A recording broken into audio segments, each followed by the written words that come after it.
Also thankful we got some heat. I thought we were going to have to declare this a casual meeting so everybody could go get their sweatshirts and scarves if we did a repeat of the morning. We'll get started in just a minute.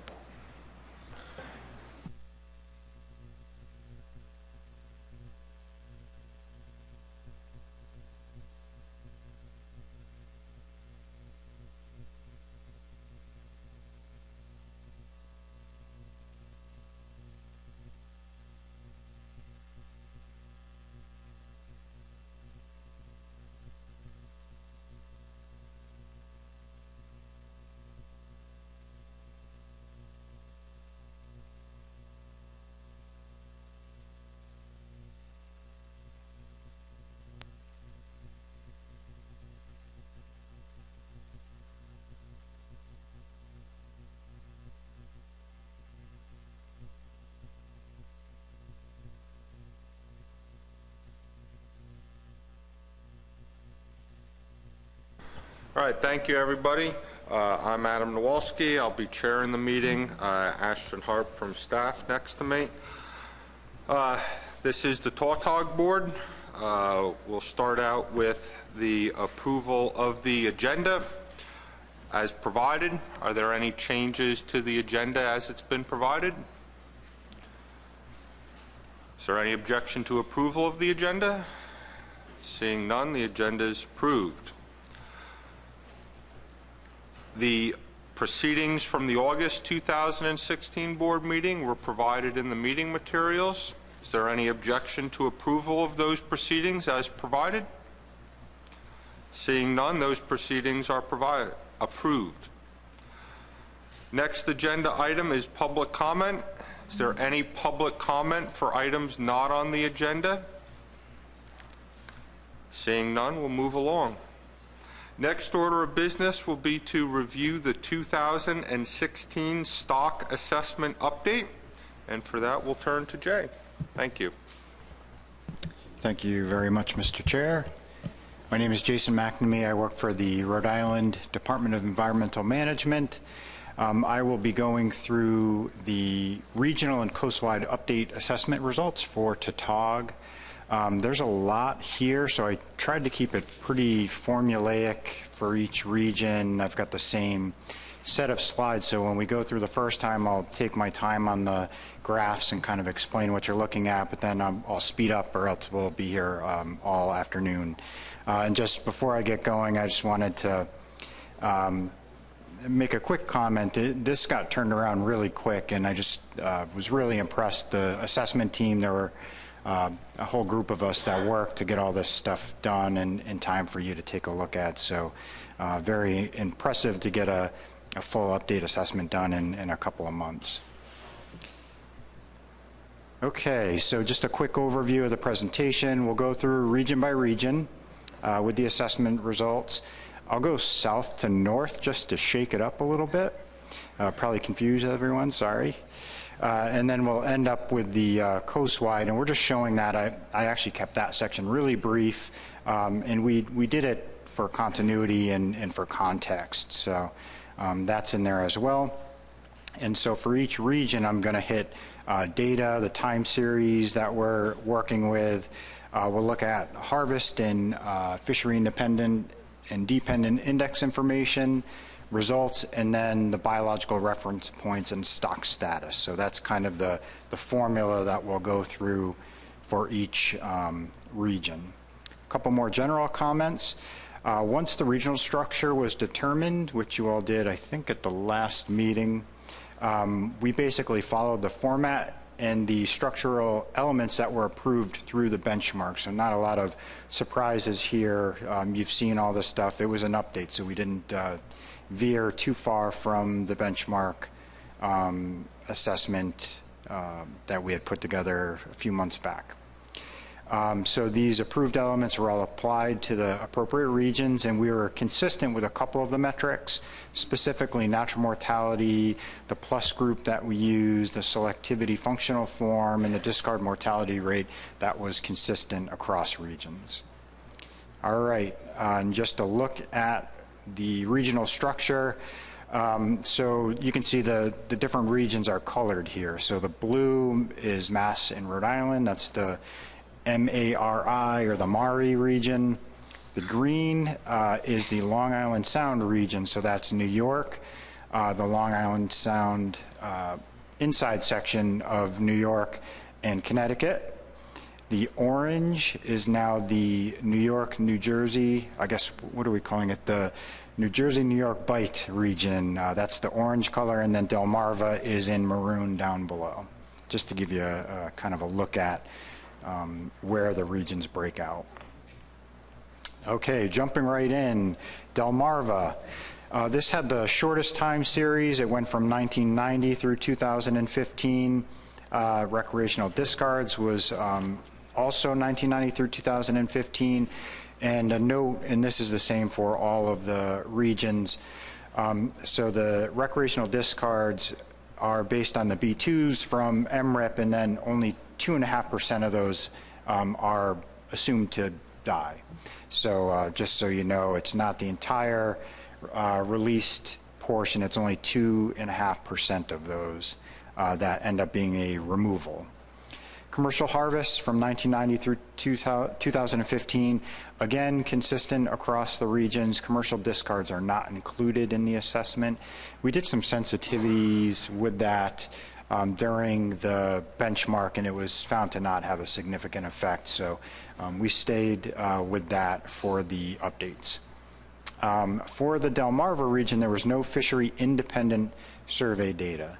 So what we are relying on to tune the model in this region is a MRIP CPUE, and it's not a simple calculation of taking the harvest divided by recreational trips.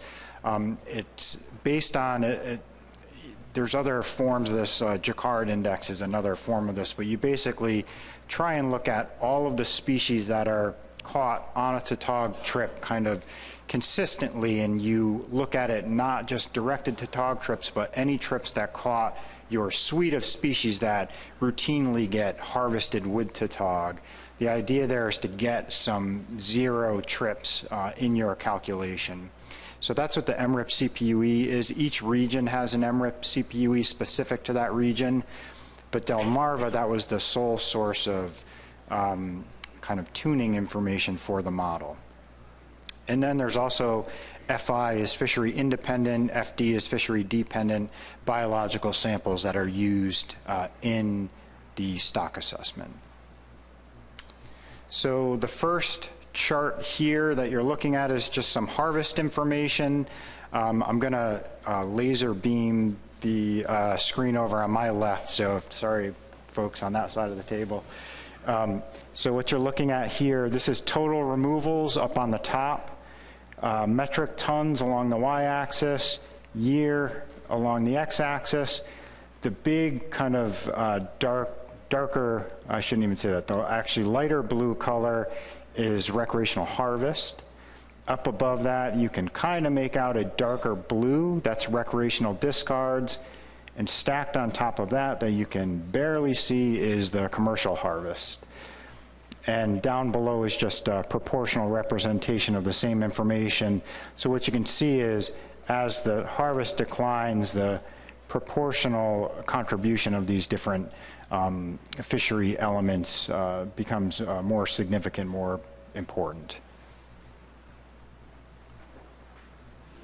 And here is the MRIP CPUE that we were talking about just a moment ago. So this is kind of your abundance index through time.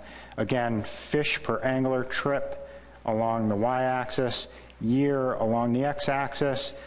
The dark line with the open circles is the actual point estimate year to year, and then it's bounded by the dotted lines, which is the 95% confidence intervals. And so you can see kind of a period of high abundance, but also high variability, and then in the most recent years, kind of declining.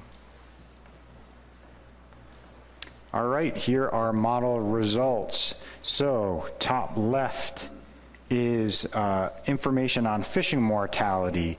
The gray line is the actual point estimate as determined by the model, and then superimposed on top of that is what we use to actually determine stock status, and that is the 3-year running average. We do that, we have a recreational, a high component recreational fishery with Tautog. There's high variability in the harvest estimates from year to year, and so we get wild swings in F because of that. And in an effort to kind of dampen that a little bit, what we've done is superimpose the 3-year average, and we talked about that during the benchmark process, but that's what the black line is. It's just a running 3-year average of fishing mortality. And so you can see fishing mortality in that 2010 period of time was pretty high, but has declined dramatically since then. Just to the right, but still on the top, sorry, Ashton, I just laser beamed your head, is information on spawning stock biomass. So spawning stock biomass in metric tons along the y-axis, year along the x-axis. Again, same setup. The line with the open circles on it is the actual estimate bounded by the 95% confidence intervals, and this is kind of a consistent signal. But you've got a period early in the time series of higher abundance and a period of lower abundance, and you can see for Delmarva it's actually declining in the most recent years. And then this very bottom graph here is recruitment, and so this is millions of age 1 fish along the y-axis, year along the x-axis, same setup as above, the point estimate with 95% confidence intervals. So you had a really big recruitment event here early in the time series, dropped off, then you had a period of decent recruitment in the middle of the time series, dropped off again, and some recovery in the most recent years. Just another important note is you can see for recruitment, as you get into that terminal year estimate, there's less information for the model to work with when it's estimating that recruitment estimate. And so the confidence intervals get wider, sort of common amongst statistical models. Okay, biological reference points. So for the Delmarva region, MSY-based reference points were deemed unreliable. There was steepness estimated at, for all intents and purposes, 1. So there was a poor fit to that spawner-recruit relationship. So for this region, we defaulted to SPR-based reference points. We set the target and the threshold, the target at 40% SPR for F4 SSB, threshold at 30%. These are all consistent with the benchmark determinations as well. And so what you see in the table here is your F value at the threshold is 0.24. There's your threshold spawning stock biomass level, and the same information for the target down below. Here are a couple of charts that show you stock status on the next slide.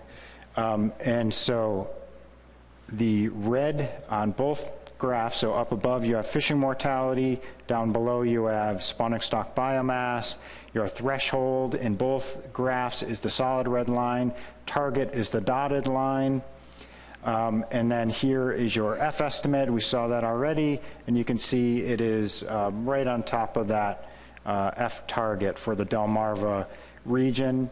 So that's F on the y-axis, year, down below SSB on the y-axis, year along the x-axis, and you can see the trajectory of SSB. There's your threshold, there's your target.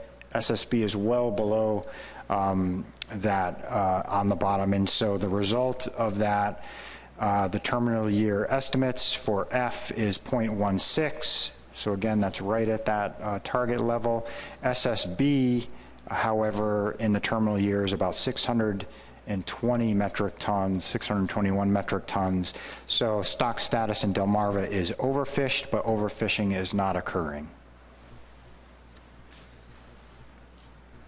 Okay, so that's the same setup for each of these. I'll do less pointing on this one so we can move through this in a timely fashion. So for the New Jersey, New York Bight region, recreational harvest, we've got a little bit longer of a time series here, not much, but this one goes from 1989 to 2015 for the harvest, the discards, the commercial harvest. Here we have a couple of fishery independent sources of information. We have the Western Long Island Sound Seine Survey and the New Jersey Ocean Trawl. Those are our two indices. The Seine Survey is an index of recruitment, and the New Jersey Ocean Trawl is represents adults. So it's sort of a full population set of information for that one. Western Long Island Sound, you're going to see that twice here, and you might wonder why. We were able to kind of break Western Long Island Sound survey into two of the regions, and so I'll talk more about that when we get to the next area. But this is the portion of the Western Long Island Sound Seine Survey that is outside of Long Island Sound. Again, we have fishery dependent information here, MRIP CPUE, and we have fishery independent and fishery dependent biological samples. Harvest information, again, pretty variable year to year, but again, I think the take-home points for these graphs are, by way of removals, the recreational fisheries, the vast majority of all the removals. And you've got this trend across the regions of higher removals early in the time series and lower removals later on. Here's a look at the Western Long Island Sound Seine Survey. So again, this is a recruitment index. So you can see there are these periods of good recruitment kind of followed by periods of lower recruitment. Good news in the later part of the time series, you've got a couple of good years of recruitment in there. Here's the New Jersey Ocean Trawl, so pretty variable relative to some of the other trawl survey data sets we have in here. So it starts off kind of high, drops down, then jumps back up in the early 2000s, and then, I don't know, it's variable, but trending down slightly since then. And then here's the MRIP CPUE. Same sort of thing. It's kind of high in the very earliest part of the time series. It's low, and it jumps up there in the late 80s, and then it's been kind of on a downward trajectory, but pretty shallow trend there. Okay, result information again. Fishing mortality, top left, your left if you're facing the screen, and you can see that fishing mortality was kind of low in the middle of the time series there, and it has risen in the most recent years. The past 2 years it was kind of lower and then went up a little bit, so a decent signal there at the end of the time series, some lowering of fishing mortality. SSB starts off high and then drops down to this kind of stable low, maybe a little bit of recovery there at the tail end of the time series. And then recruitment, you can see that good recruitment event at the end of the time series. Biological reference points, again, this region, there was no good fit for the spawner recruit relationship, so we defaulted to SPR-based reference points. Same target and threshold levels here. Here the F at the threshold is 0.34. SSB at the threshold is 2,351 metric tons, and the target's 0.2 and 3,154 metric tons. So stock status, the terminal year estimate, this is the 3-year smooth average, is 0.54 for the New Jersey, New York Bight region, well above both the threshold and the target for fishing mortality. So it is overfishing is occurring.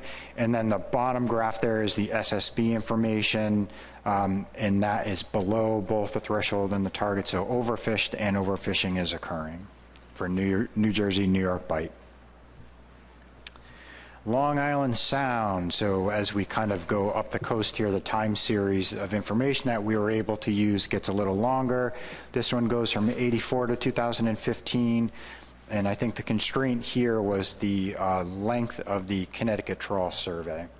And so the 84 through 2015 was what we used for all of the fishery-dependent information, recreational and commercial, and now we've got a few more fishery-independent sources of information. So this is the portion of the Western Long Island Sound Seine Survey that is inside the sound. And they broke that out by stations and where the stations kind of fall. The trawl survey in this region is the Connecticut Long Island Sound Trawl Survey. That's a full age spectrum. And then the New York Peconic Bay trawl is also used for this region. That is not a full age spectrum, though. It is only age ones. We kind of peeled out the age ones from that survey. And this also has an MREP CPUE index in it. Harvest information, again, looks pretty similar to what you've been looking at. Higher harvest early in the time series, drops down. Here in the Long Island Sound region, it's jumped back up, highly variable year to year, but it's jumped back up starting in the 2000s. But again, I mean, it oscillates pretty dramatically from year to year. Here's the Western Long Island Sound Seine Survey. The gaps are years when the survey stations inside Long Island Sound weren't conducted, so those drop out of the index. But you can see that information. You had some good recruitment events early in the time series, and then maybe a good recruitment event there in 2015 looks a little bit above average there. The Connecticut Long Island Sound Trawl Survey starts high, kind of drops down, get a little recovery in the early 2000s, but then has dropped down to a low stable level at the tail end. And Peconic Bay, again, remember this is a age one only, and you can see that series of good recruitment events there at the end of the time series. MREP CPUE, high early on, and then declines to a pretty stable and low level in the most recent years. Model results, so fishing mortality from 84 to about the mid-90s, fishing mortality kind of increased, and then it dropped back down in the early 2000s and has risen again starting in about 2008. Got pretty high. It's been variable year to year, but it's kind of in this stable high area. SSB, high in the beginning, drops down. There's a period of recovery there in the middle, but since it has dropped back down and is sort of stable, slowly increasing in the most recent years. And then recruitment, again, there was some high recruitment events early and then some decent recruitment events at the end of the time series. Okay, so Long Island Sound, we had a decent fit to the spawner recruit information. And so what the technical committee chose to do with this region was to use the MSY-based reference points. The estimated steepness, I think, for Long Island Sound was around 0.5, maybe a little lower than that, but it seemed like a reasonable, the fit seemed reasonable, and the estimated steepness also seemed reasonable, so we used the MSY metrics as our preferred. But we're also presenting, because this question came up the last time we talked about this, we're also presenting the SPR-based reference points just for context, and so that you all can discuss that later. So the MSY threshold is 0.49. The SSB threshold, these are the MSY reference points. The SSB threshold is 2,148. The MSY targets for F is 0.28, for SSB is 2,865. And then down below is the SPR calculation. So the threshold, 30%, SPR threshold F at 0.46, SSB at 2,238, and the target at 0.27, SSB at 2,980. And so for the Long Island Sound region, there's not a big disparity. Certainly some differences between the MSY calculations and the SPR calculations, but not that big of a disparity. Here is a look at stock status. So your terminal year estimates, F, the 3-year average F is 0.51. SSB is 1,603 metric tons. So if you look at the top graph there, for fishing mortality, you're just up above both the threshold. You're just up above the threshold and well above the target. SSB down at the bottom, and so important note on these graphs, I'm only showing, again, I was trying to be efficient with the presentation, and so this is the MSY calculations. In your documents that you all have, you can look at, we created these charts for the SPR as well, so you can look at those if you're interested, but I'm just presenting the MSY reference points in this slide. So, sorry, I'll jump back. Fishing mortality is above the threshold. SSB is below the threshold, so this region is overfished and overfishing is occurring. Okay, last of the regions. Here we have the longest time series, 1982 through 2015 for recreational and commercial fishing information. We also have a couple of fishery independent sources of information. We have the Narragansett Bay Seine Survey, which is an index of recruitment. We have the Rhode Island trawl, and so we use the fall Rhode Island trawl information. And then we have the Massachusetts trawl, and for the Massachusetts trawl, we used the spring information. These are both seasonal surveys. Again, we have an MRIP CPUE and fishery independent and fishery dependent biological samples. Harvest, so you can see some really high spikes, which kind of skews the graph on the top of total removals. That really high spike kind of, you know, skews your eye a little bit away from the fact that harvest is pretty high early in the time series and has been lower since then, with variability year to year. And again, proportionally, you can see one kind of interesting note here is the recreational discards have increased beginning in the 90s, more or less, through time.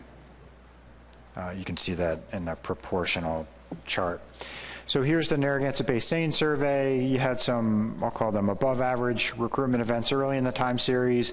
And then in the early 2000s, we had a decent set of recruitment events. They since have tailed off with perhaps a good, I'll call it an average recruitment event in the very last year.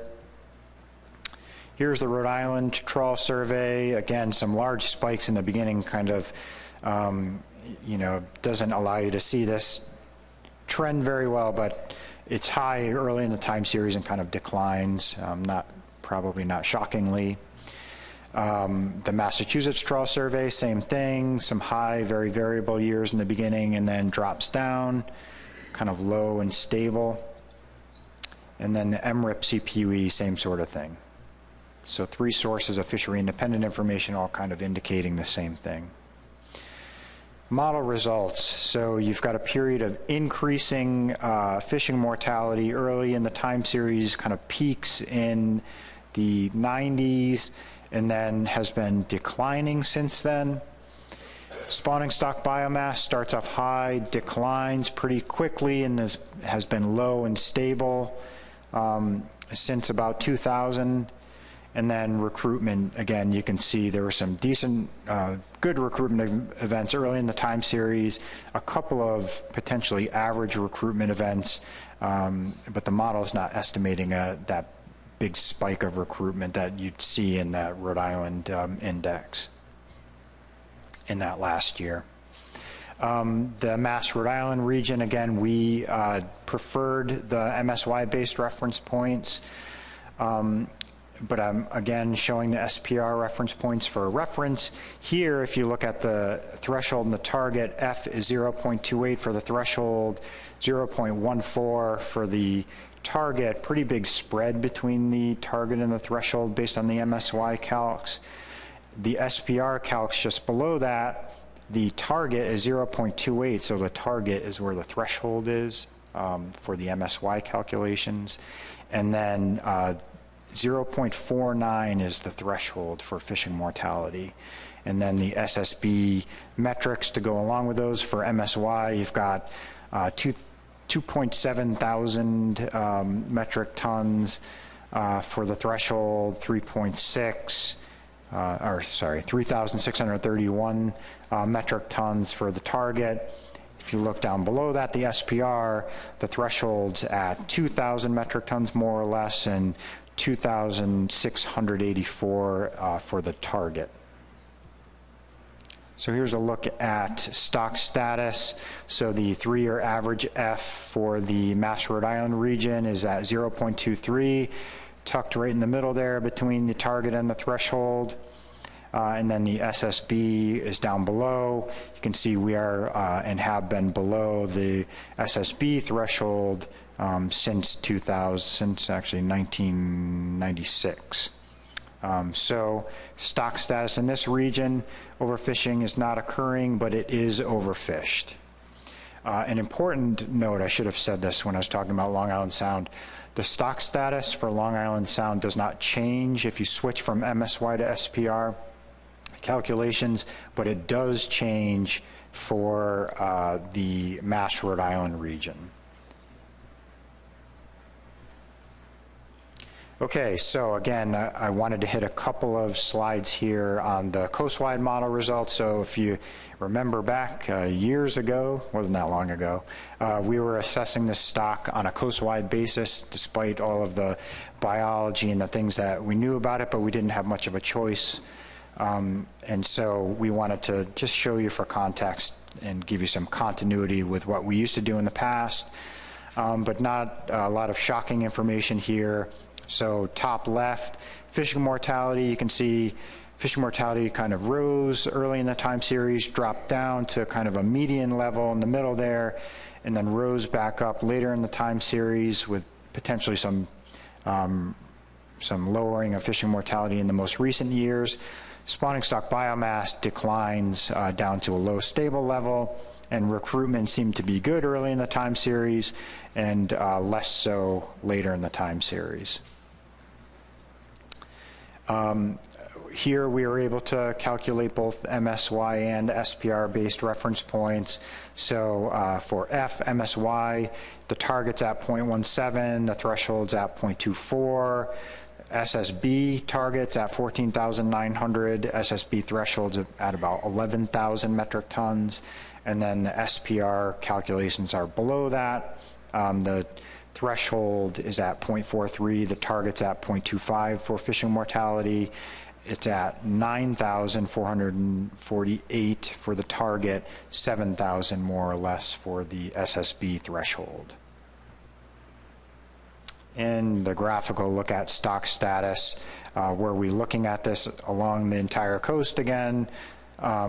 F in the terminal year, 0.38. SSB is about 6,000 metric tons. So on the graph, you can see F is well above both the target and the threshold, and is well below on the bottom there, the target and the threshold for SSB.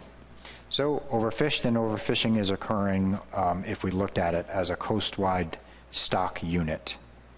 Overfishing status changes with the SPR calcs for this coastwide view of this as well. Here's a table of the overall conclusions. I think what I'll do is I won't dwell on this for long, but I can come back to it. Maybe I'll hover on this as you begin your deliberations. In any case, we can always come back to it, but it just gives you the overall view for the 4 regions. All of the regions are overfished, but so that's with regard to spawning stock biomass, And then for the fishing mortality information, Delmarva and Mass, Rhode Island is not overfished. New Jersey, New York Bight, and Long Island Sound are overfished. One thing I didn't put in any, we did some sensitivity testing.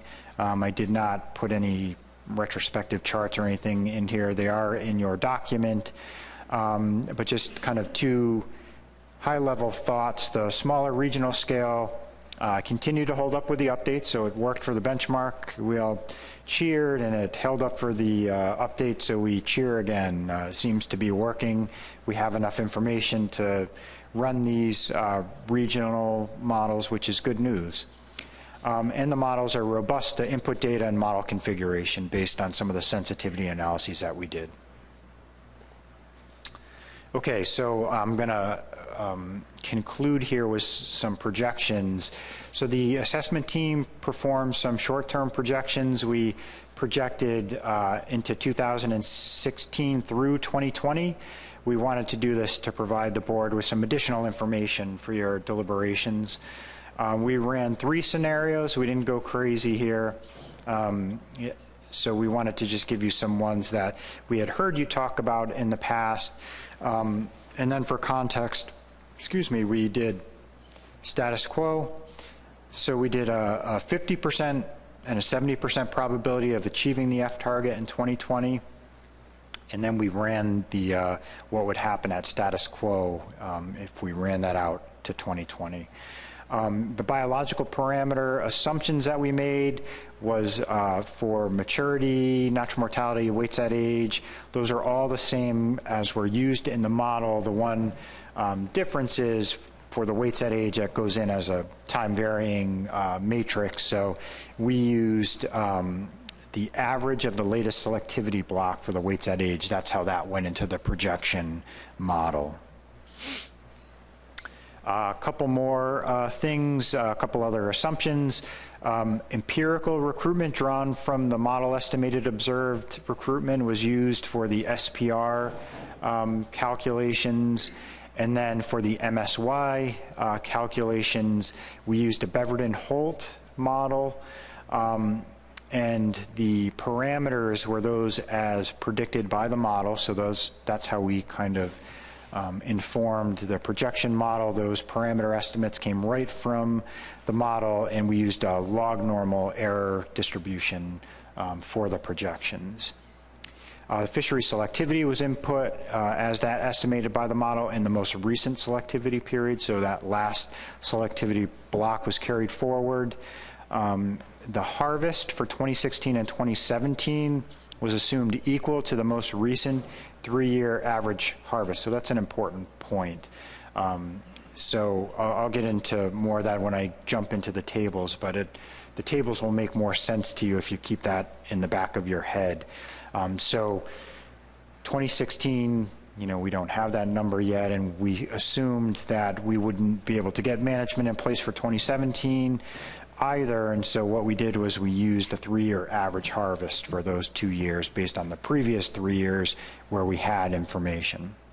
And then we used an iterative process to determine what the constant harvest rate in 2018 to 2020 would need to be that would result in a 50 and then a 70% probability of achieving the F target. So here are the projection results. This is the Delmarva region. So that, again, I'll explain this table a little bit. So you've got your scenarios here on the left-hand side, probability of being at or below the F target in 3 years, so that 2020 year, that is this middle column. And then we also put in the probability of being at or above the SSB threshold in 3 years as well. So you've got all of that information for context. And so again, status quo is 77 metric tons for the Delmarva region. That has a 100% probability of being at the F target in 3 years, and an 18% probability of being at or above the SSB threshold. Now this is where it gets weird and why I wanted to make that point on the last slide. So 139 metric tons would give you a 50% probability of the F being at or below the F target. And the way that works is this 77. There's a lot of variability in the harvest in the Delmarva region. The average is 77, so that harvest can actually go up from that average amount. Hopefully that makes some sense. We can talk about it more if not.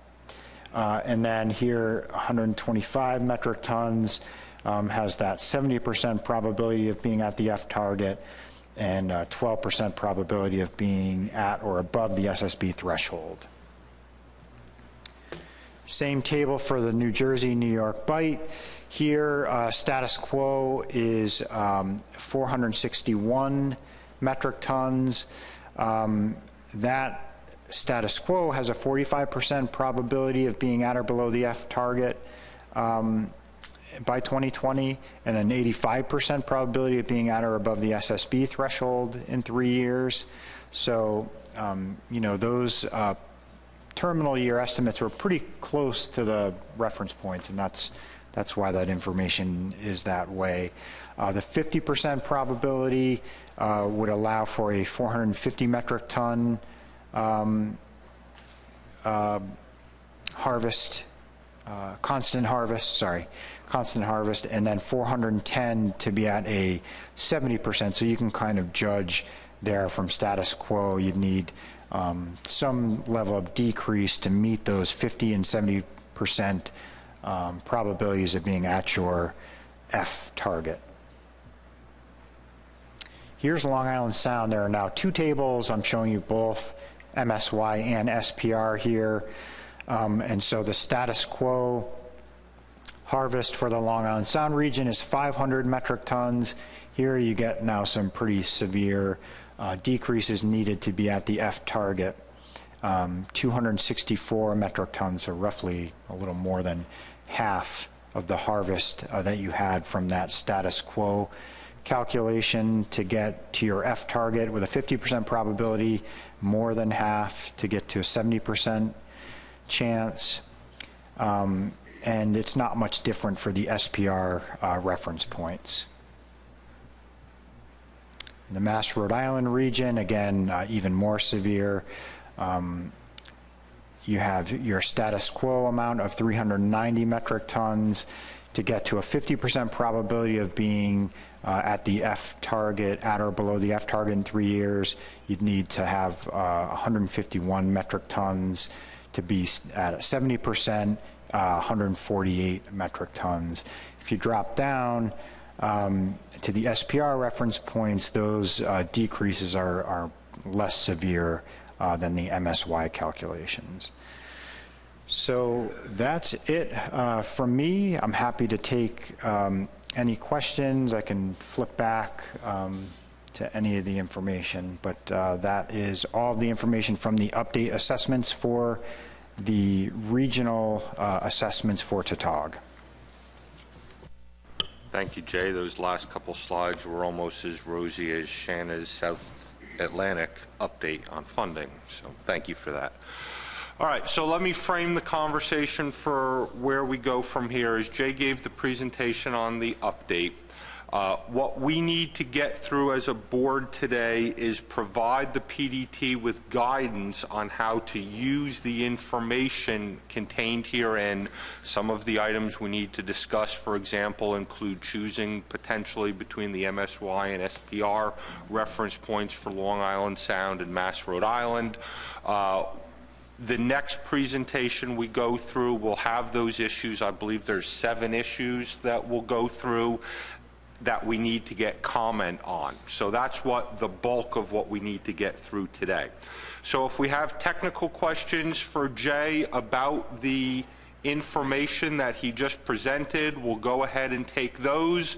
But I think the sooner that we go ahead and get into the decision points, the better. So questions? I had Bill Adler and then Dave Simpson and Mark Gibson. Emerson, and we'll start there. All right, so go to Bill first. Thank you. Thank you, Mr. Chairman. Just a quick question. Climate change and the Tautog. I know they basically stay put. That's one of the things about this fishery. But do you see, or does anybody think that there's, with all the other fish moving north, that these things might migrate that way too? Jay? Yeah, it's a good question. So we haven't talked about that much as far as some kind of movement of the population center northward. What we talk about with regard to climate change and effects on this species is that it's a period of lower productivity, and so I think you saw that in some of the recruitment indices further north. There's been a period of lower recruitment in the most recent time period, so we haven't talked about a shift like we talk about with black sea bass or something like that, but we do we do think there are effects here, and potentially, I hesitate to even use the word, but I'm going to use it anyways, a regime of lower productivity in the most recent years. So that's kind of what we talk about with Tautog. And I'm trying to search in the memory banks here if there's information like we have, from Maine, picking up black sea bass up in the Gulf of Maine. And we don't hear too much of that about Tautog, so I don't have much to offer there.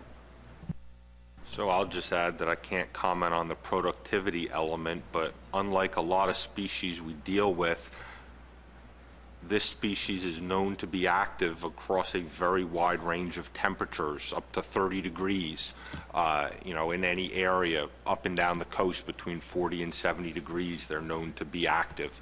Can't speak about the productivity element that Jay just spoke to. Next on my list, Dave Simpson. Thank you, Mr. Chair. It's a great summary. It's very helpful. I resolved my first question while Bill was talking. It's 0.6% probability of being above the threshold, not 60%. I was having trouble with that, but I resolved it. The other, in the report, I could not find for Long Island Sound the stock recruitment plot. If you could just add that, that would be great.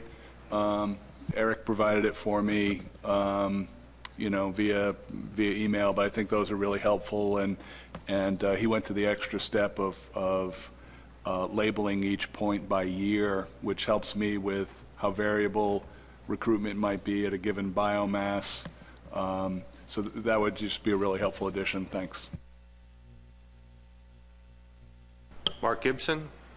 Thank you, Mr. Chairman. I also noticed that the Long Island Sound information was missing, so I support Dave Simpson's request to include that, given that there was some determination of reliability. My question is about the multiple methods of calculating reference points, the SPR-based ones and the MSY-based ones. And I don't know if you have the stock recruit plot for Mass, Rhode Island, but it's a pretty unusual one. And I'm intrigued by what Mr. Adler said, because it looks like a stock that could be undergoing a change in productivity. There's a period of time in high recruitment and then a fairly smooth change trajectory downward to a cluster of a shotgun scatter at the end of the trajectory downward.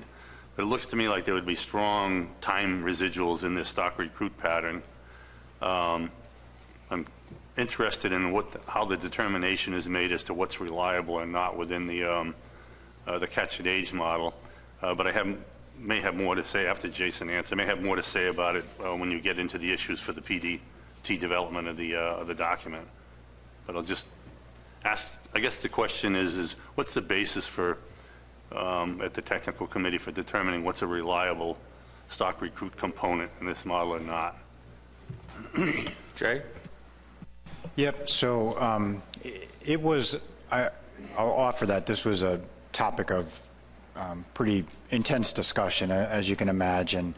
And so for the MSY calcs, it was kind of an accumulation of a couple of things. First, just the statistical look at it from the model, was able to estimate a reasonable steepness, and we judged reasonable based on the value that came out of the steepness estimation, along with you know, what that value is for other similar species, and it seemed, again, reasonable in that regard.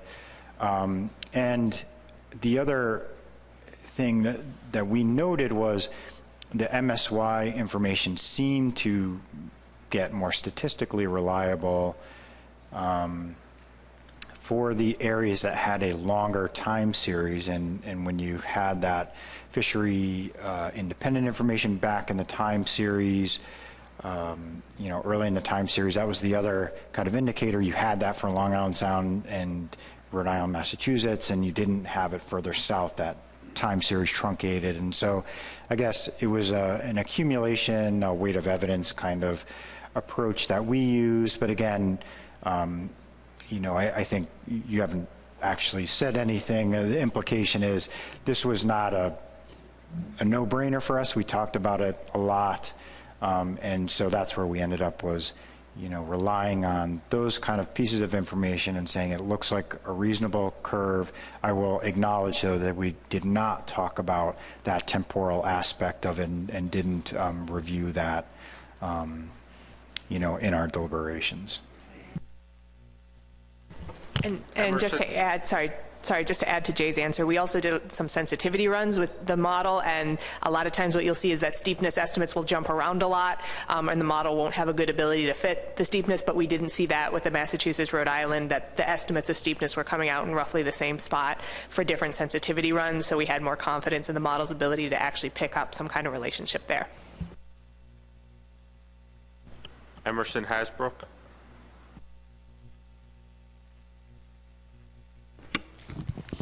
Thank you, Mr. Chairman, and thank you, Jay, for your presentation.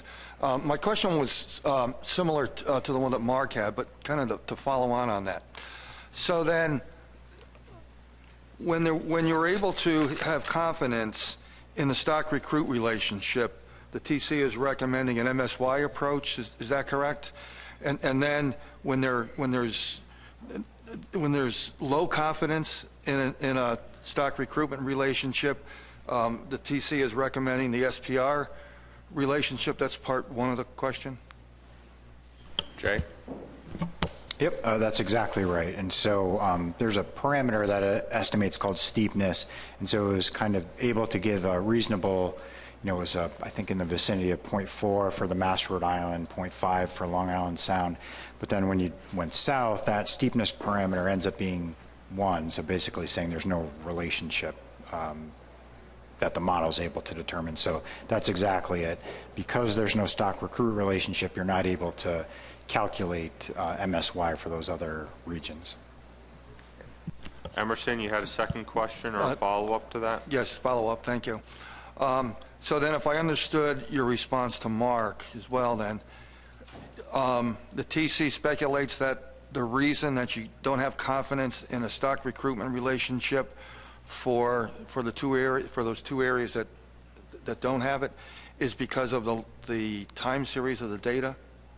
Is that correct? Thank you. That was a nod of the head, Jay, for a yes answer. No, I was just waiting for the okay to answer. That is one of, that's not the entire reason. That is one. That is, in fact, I will say that's conjecture from me personally. We didn't actually talk about. We did. Okay. Good. Sorry. So yes, I think that is one of the things that we noticed about the time series is that the two more southern models with the shorter time series don't really cover that early part in the early 80s where we think that exploitation really started to peak. So it covers what we think is maybe a more lightly exploited part of the population, and thus you have better contrast between the high SSB and the low SSB, and therefore the high recruitment and the low recruitment. And so that gives the model a better ability to fit a relationship if a relationship is there. So with the short time series, you're not really seeing that strong, what we think would have been the peak of biomass in that region if it had been available for us to model. So we think that is why the relationship isn't coming across as strongly in those two southern regions as it is in the regions with the longer time series that cover more of the contrast in the population.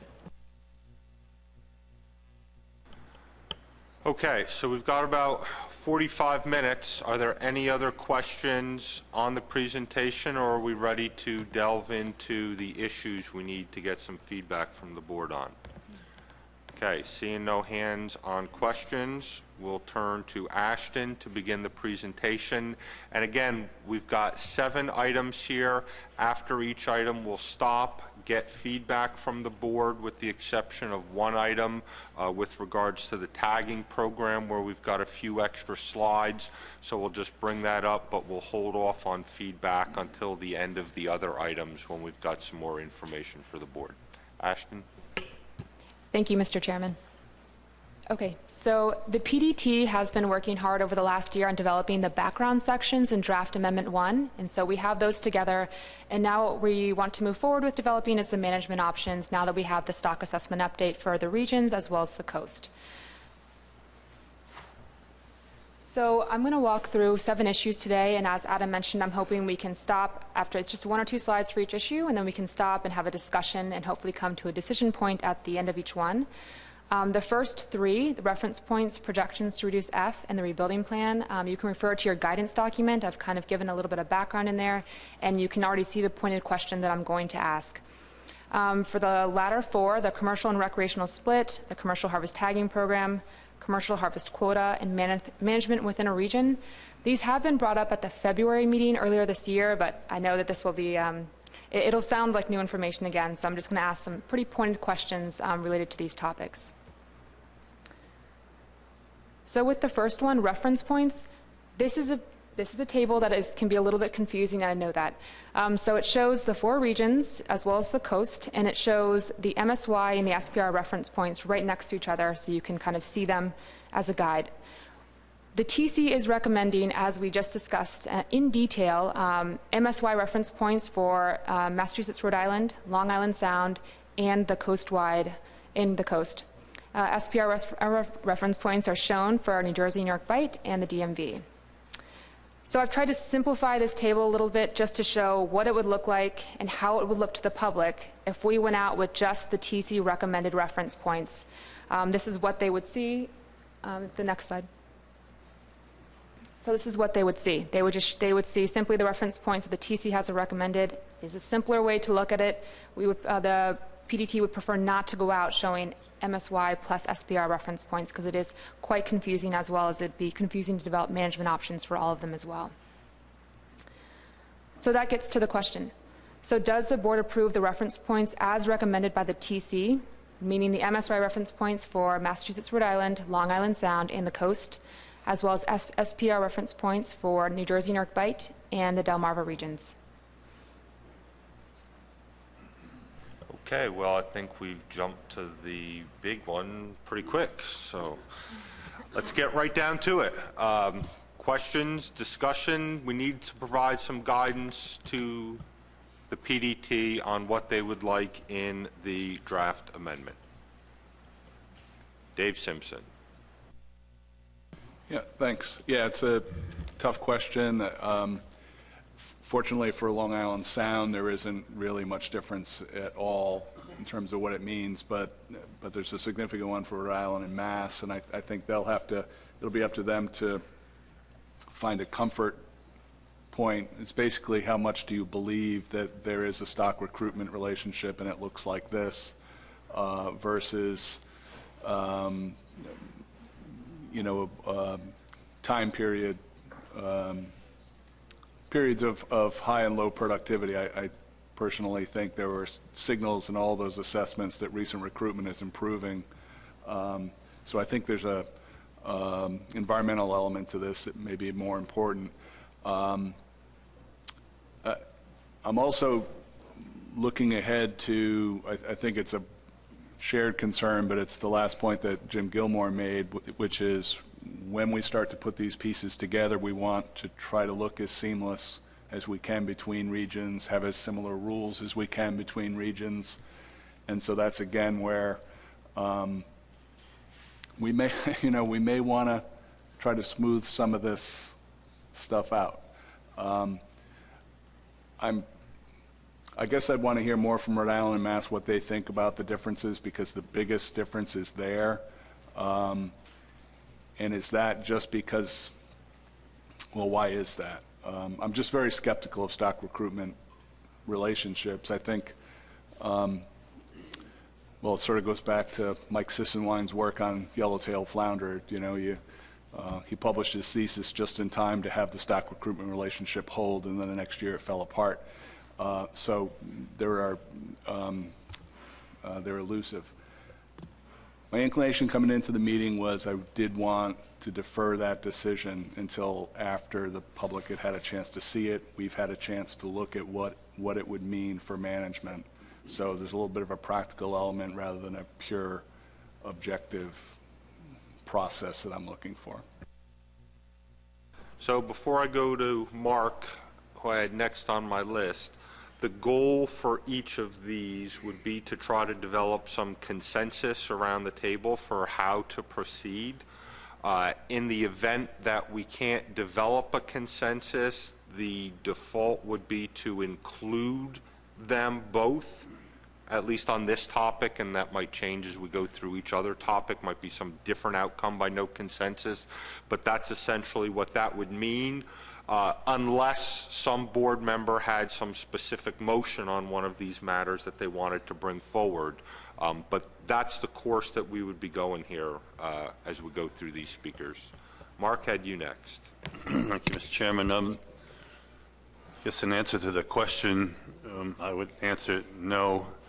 I hate to do it, but I don't approve either reference point for, at this point, for I'll stick to the Mass Rhode Island region, although my concerns may apply to the other regions as well. It looks to me that there is evidence of non-stationarity in the population dynamics. That is, we have a period of time with relatively low recruitment going on. So that challenges both MSY reference points because there's a stock recruit calculation that's not stable with respect to time, but also the SPR, since you're drawing randomly from the recruitment distribution, you're giving equal likelihood for the big ones occurring as the small ones occurring. That may not be the case. I'm concerned that we have estimated biomass targets and thresholds that are unattainable in either calculation. That the differences in stock perception in Mass Rhode Island notwithstanding between the two methods. I don't know where to go with that from here, because putting them both out there for public comment under those criticisms, I just have a concern about that. But I don't know what the alternative is at this point. The horse seems to be out of the barn relative to the technical merits of either one of them. So where we go is we hopefully provide guidance today, then the PDT comes back with a draft amendment at February, or would it not be till May? February most likely, at which point we would then decide whether or not to keep the horse out of the barn or some other action at that point. So next up, Dan McKiernan. Yeah, I agree in large part with Mark, but my question is how negotiable is the rebuilding time frame? Because we may find that there are real benefits to creating some common measures among the areas if it meant extending the rebuilding time frame for one of the areas a little longer than another.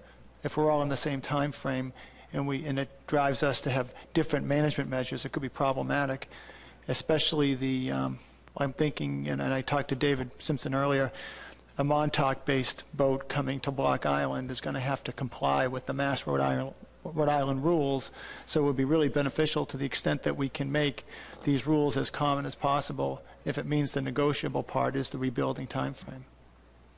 So to date, I believe what we've looked at is just the date selected arbitrarily. I'll turn to Tony, though, for specifics on what we might need to do with this stock.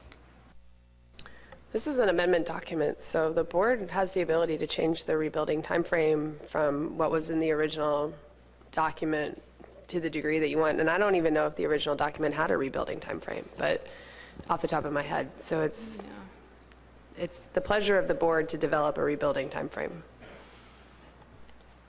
So the Ashton. rebuilding plan is issue number 3, and so I was going to get to that one. And the reason why I brought up the reference points first is because everything builds upon that. And I have 2 presentations, multiple different presentations that were developed based on the decision that you guys made here today, so it became more streamlined. But so there is no rebuilding plan in the original FMP from 1996. There's nothing that says if the stock is overfished that you must do X. It's not in there. The PDT would like to propose something like that, and I am going to ask some pointed questions under issue 3 regarding that.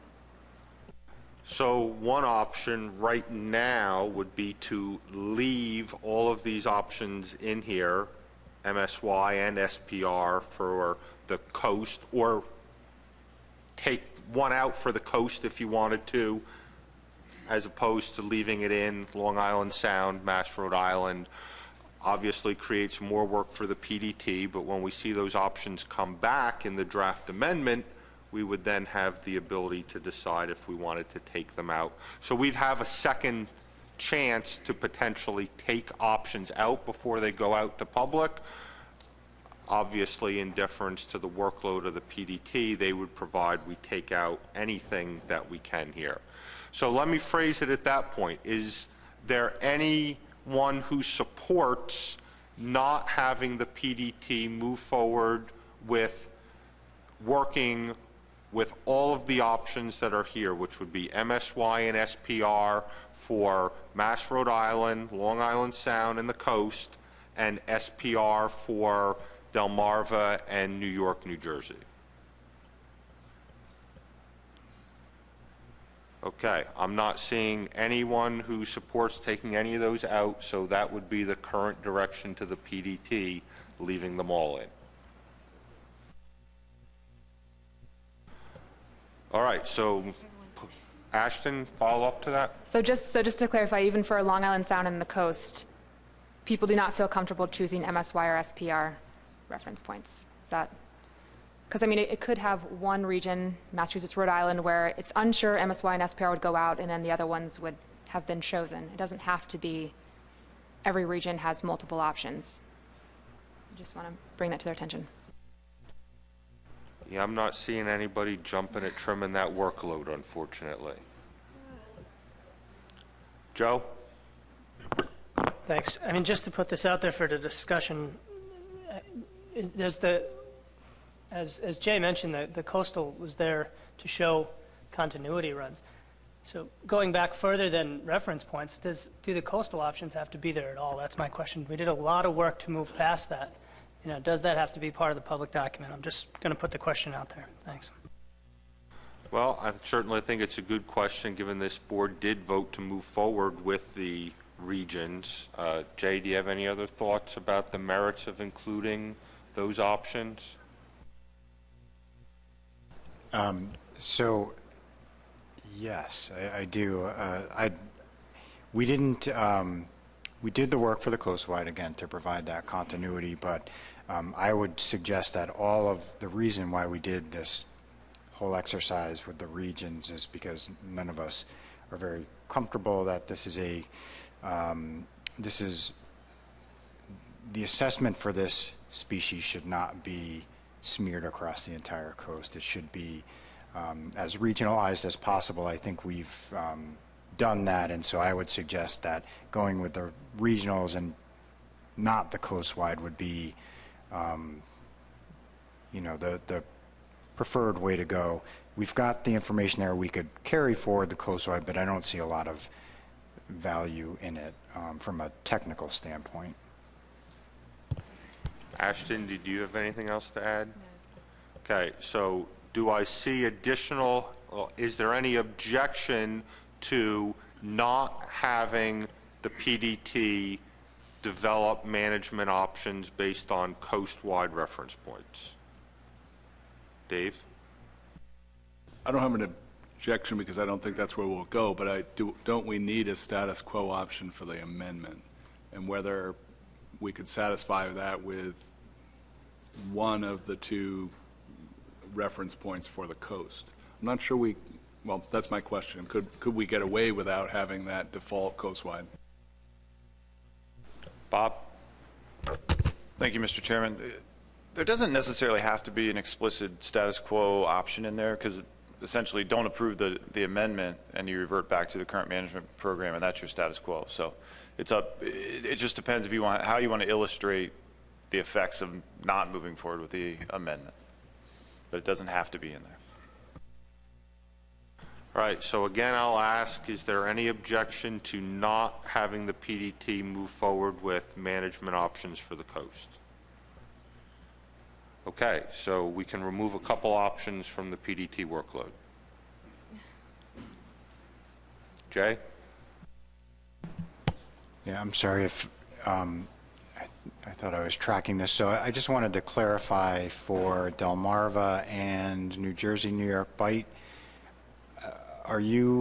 was there a request to add back in MSY calculations for those regions, or are we comfortable with the SPRs, given that we can't estimate a stock recruit relationship for those two regions? I just wanted to clarify because I thought I heard both things. So I haven't heard that specific request. Where I believe we are right now is SPR for all 4 regions and MSY for Mass, Rhode Island, and Long Island Sound. And seeing no objection to that from the board. All right, let's move on to the next set of options.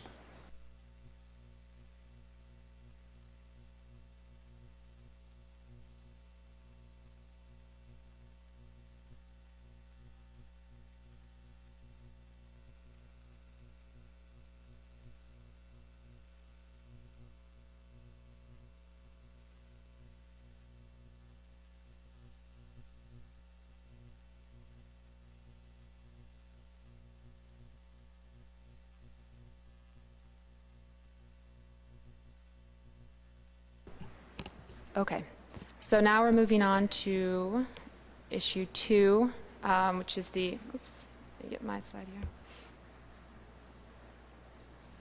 which is the projections to reduce F. So as Jay presented in the stock assessment update, the TC did perform 2 analyses, the 50% probability of achieving F in 2020 and a 70% probability of achieving F in 2020. So I have 2 slides on this. So this first slide shows just the MSY reference points, and the second slide will show the SPR reference points. So the 2 columns on the right are the maximum removals if the 50 or 70% probability is chosen. The 2 columns on the left show just for comparison, what were the landings using the 3-year average, and what were the 2015 landings. So we can just move to the next slide to show just the SPR reference points as well. There's not too much of a difference between them. There's actually not too much of a difference between the 50 and the 70% in most cases. Does the board have a specific opinion on choosing either 50% probability of achieving F in 2020, or would they be more comfortable using a 70% probability of achieving F in 2020? Okay, thank you. So that's the question. Do we want to include 50, 70, or both, or potentially something else that we haven't been presented with, which I don't think the PDT is looking for, but so those are the options, 50, 70, or both in the document. Discussion? Emerson? Thank you, Mr. Chairman. In order for me to have a response to this, I think we need to have some discussion about timeline, because if the timeline changes to something different than 2020, then a response to a 50% or 70% probability, at least in my mind, may be different. Thank you. Dan? Yeah, I would prefer the more liberal value, and the reason is there's other sources of mortality that I don't think we're going to be able to measure very well that we want to resolve in this fishery. As you know, there's a tagging program being talked about for the commercial fishery. When our law enforcement finds instances of poaching in Tautog, they are spectacular numbers of fish.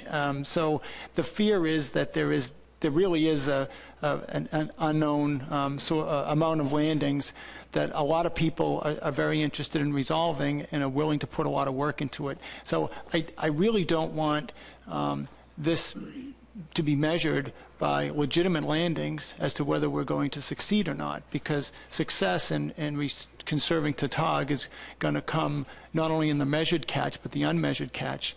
And I'd also like to point out that in a survey or in an experiment that we ran in Buzzards Bay with ghost lobster traps, Tautog was the #1 fish that was captured and were probably killed in abandoned lobster gear. And we need to resolve those. Granted, there's less lobster fishing, less lobster traps going on in southern New England than there was in the past, but that's another source of mortality that hasn't been measured. We need to work on better ghost panels. We need to find ways for lobstermen to be losing less gear. We have a regulation, an obscure statute in Massachusetts that in some areas around the Elizabeth Islands, lobstermen have to fish single traps, which probably results in more lost gear. So those are two sources of mortality that I want to resolve going forward that aren't going to be necessarily measured if the metric is documented landings. So I want the more liberal target. So you're saying Tautog needs to be considered in other boards as well. All right. So when you say you want the more liberal, you're looking for the more liberal landings number, which would be the smaller percentage of F target. The 50% is what you'd be looking at. Okay, got a thumbs up for that one. Okay, so we've got one comment in favor of including the 50% only. Any other comments? Joe. I'm sorry, I had Russ first, Joe. Go ahead, Russ. Well, I don't know. It may help us all because I just had a question for Jay, actually. So, okay, thanks. On the projections, is this where 2016 and 2017, that assumption that 2016 and 2017 are playing into this? Is that correct, Jay? Jay? Joe, I didn't catch the very end, but I'm going to assume you were asking about, so 2016 and 2017, we put in assumed harvest that's equal to that average, that 3-year average harvest from the last 3 years of known information. So, and I guess my question would be, since, it is so, the MRF estimates are so variable, if 2016 turns out to be very different by the time this document hits the public, is it possible that these projections would be off? Would it impact the projections greatly if 2016 isn't, we're assuming 2016 is going to be like 2015, if I'm correct, and if we realize by the time this document hits the public that that's not the case. Am I following that, and is that going to have an impact? Well, I think it's going to be at the discretion of the board how quickly they want to move with the draft amendment itself. We'd had the timeline that allowed for this last round of an assessment update to give us these numbers. If we wanted to wait for further landings and request this type of update again, I think it's just going to further push back the timeline.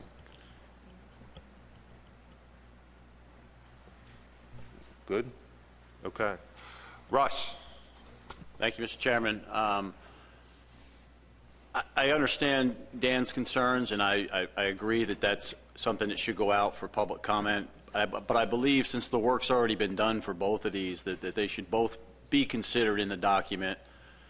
As we talk about the timeline and how everything's going, and as the landings come in for 2016, we'll have a better idea of where that fit into all this. So I'm comfortable with both of those, since the work is already done, going out for public comment. But no, I don't think we should have any more options than that. Okay, so we've got one comment for 50 only, one for both. Dave Simpson? Yeah, I think I'd still like to see both and extend that projection out to see when we get to the place we want to be with SSB. So you have it out to 2020, but if you strung that out to 2025, you know, are we there in 10 years or that sort of thing? Is that much more difficult to do? I think we would just want some guidance in terms of, do you want to see a set timeline, like where would we be in 2025, or when do you want like a 10-year rebuilding, a 15-year rebuilding? Do you want to get to 50% probability of being above above the SSB threshold? Like, these are all different options that we could show you. So I think having some guidance in terms of what exactly are you looking for would reduce the workload on us a lot. Yeah, and you know, what we're looking at with these numbers here in terms of removals is based on achieving the target by 2020 right now. That was the projections that have been worked on so far. The PDT can work with a different date if we give that to them here today. Right, thanks. So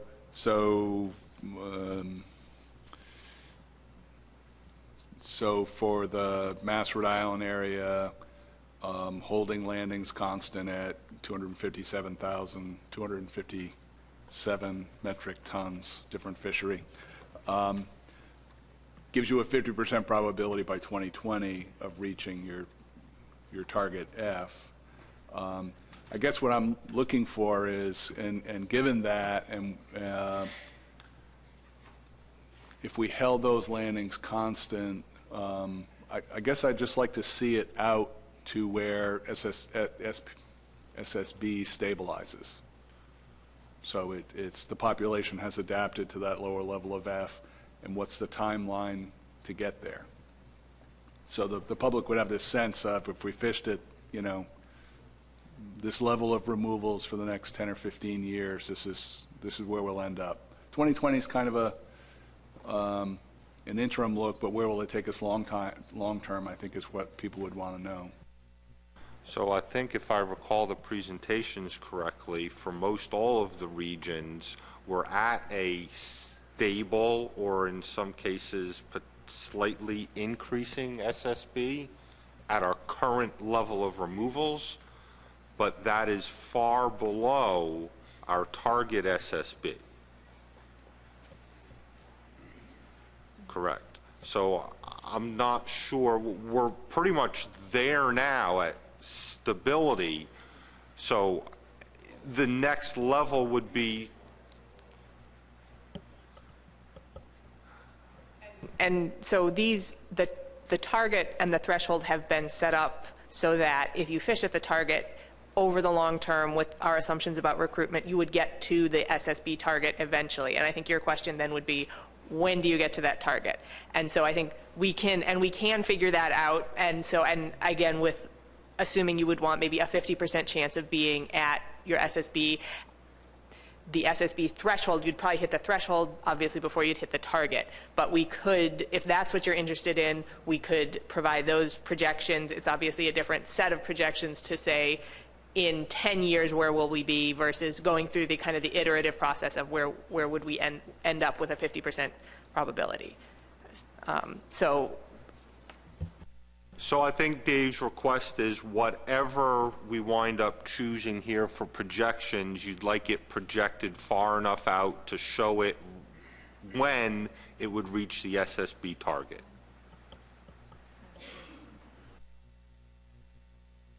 I think so, but I don't want to ask for more work than, you know, than is necessary. I'm not sure how much work I'm asking for, but sort of that restabilize, as you say, you might be able to just answer it. It'll be 15 years before you restabilize at a new number, given the age structure and so forth, and that might be the answer the public needs, but Right, so I mean, we can't tell you that now because we stopped the projections in 3 years, and you saw where you ended up.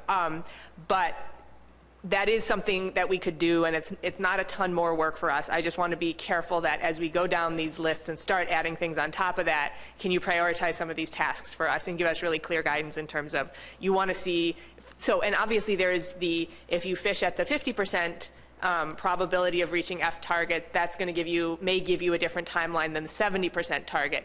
You're going to also have different timelines if you're fishing at the SPR and MSY reference points, and we'll have to do those. If you give us a firm timeline of we want a 50% chance of being above SSB threshold in 10 years, then we have to, that's additional work to go through the iterative process to figure out this is the amount of landings you need to maintain to get to your threshold in a set time, which is different than the projections to do if we keep at this level of landings with the F target value, then where do we end up in the long term? So, and it's not to say that we can't do these, it's just that the more specific we can be, that will really cut us down on the amount of work that we have to do. So thank you.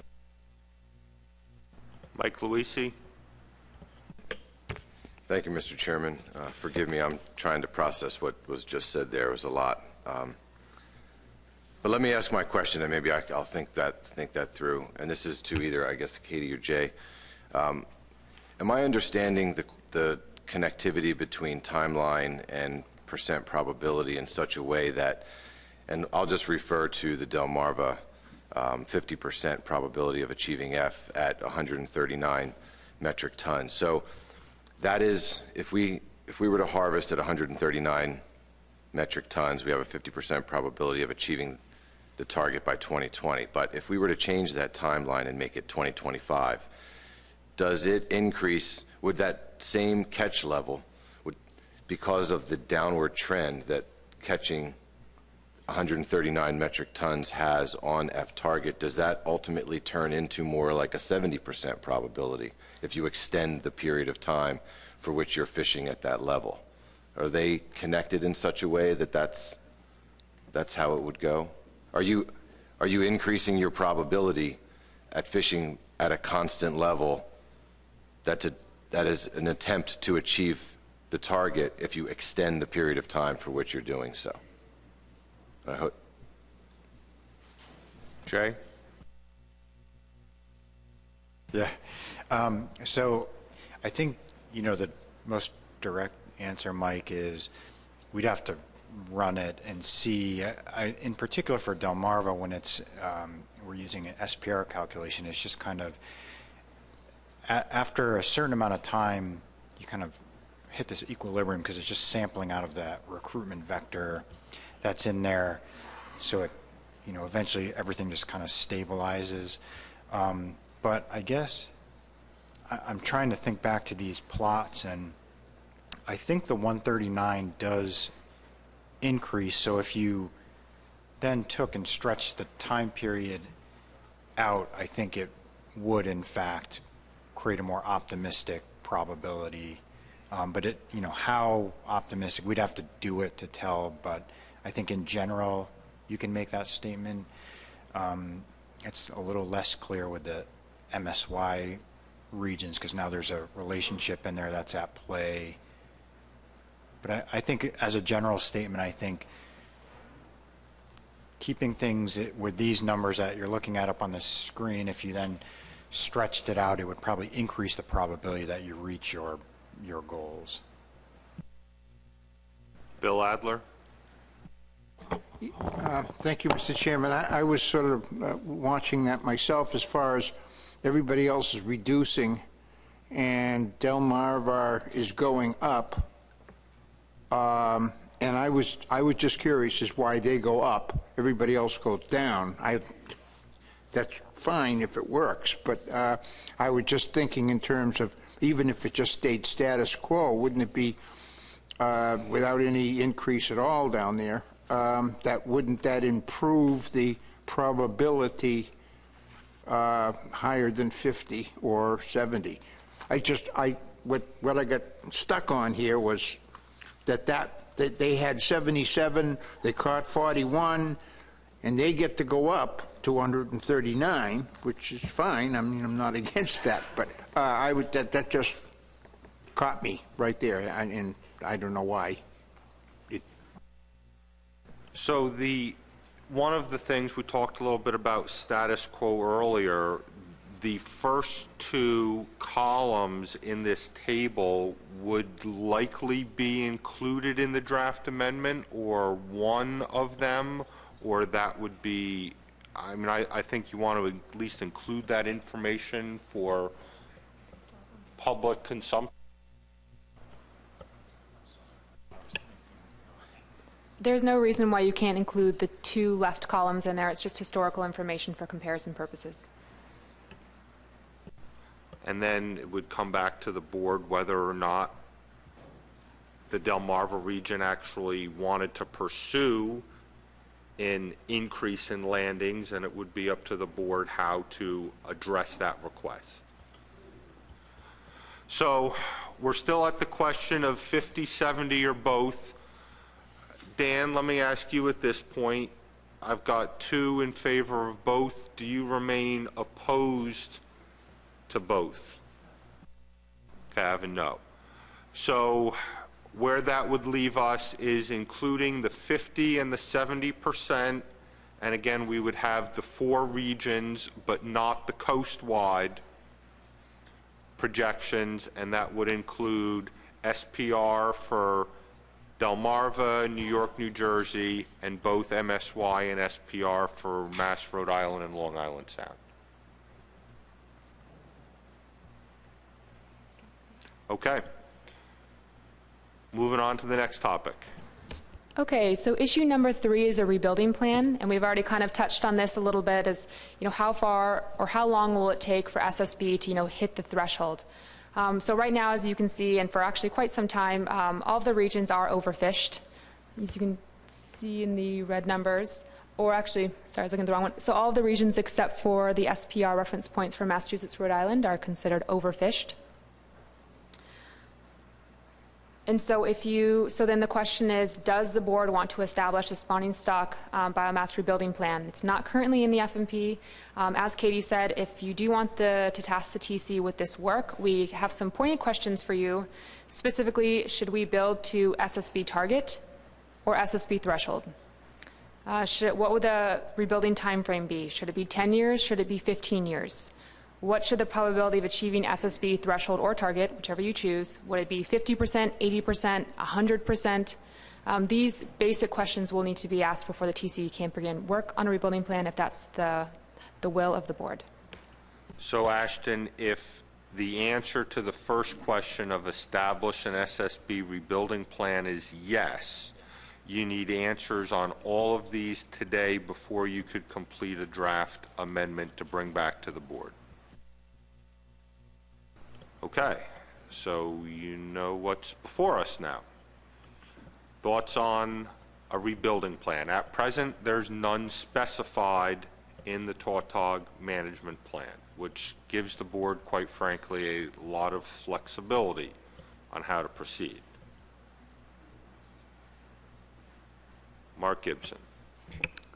Thank you, Mr. Chairman. I would argue against establishing a rebuilding plan at this time. Given the remarks I made earlier about my concerns about the stability of productivity, I think we could get trapped into a place where we can't get to. We've had a lot of experience with rebuilding plans at the New England Council. Many of them we can't get to. We can't get there from here. So I would argue against that at this time.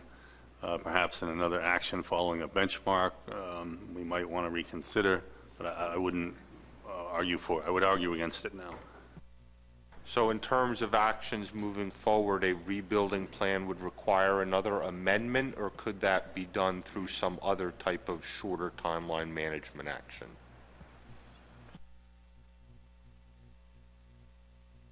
Tony?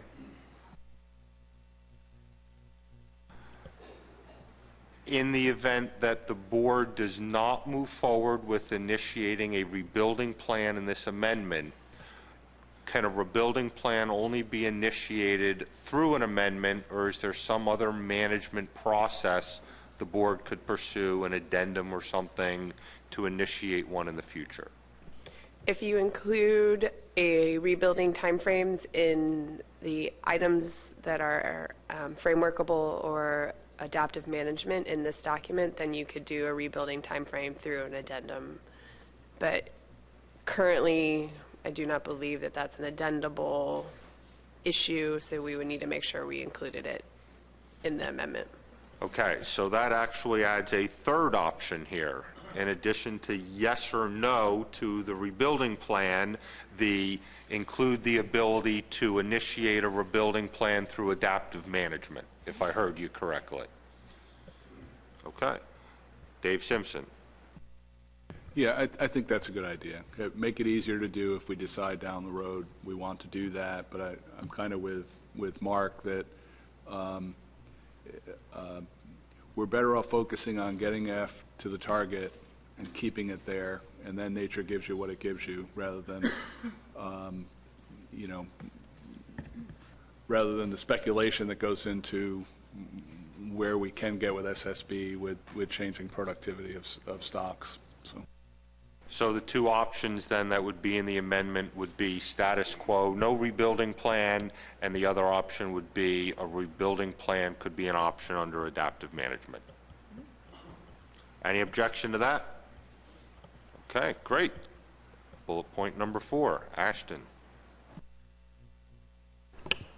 Okay, so we're making some progress here. So item number 4 is commercial recreational. And so what I'm specifically getting at here is, as we've seen throughout the data, is that the recreational sector contributes a large portion of the harvest, and I've broken it down here by region. And this is over the entire time series of data that we have. This represents the recreational and commercial split. However, if you were to slim that down and only show data from 2010 to 2015, you'd have pretty much the exact same numbers. So it's been this way for quite some time.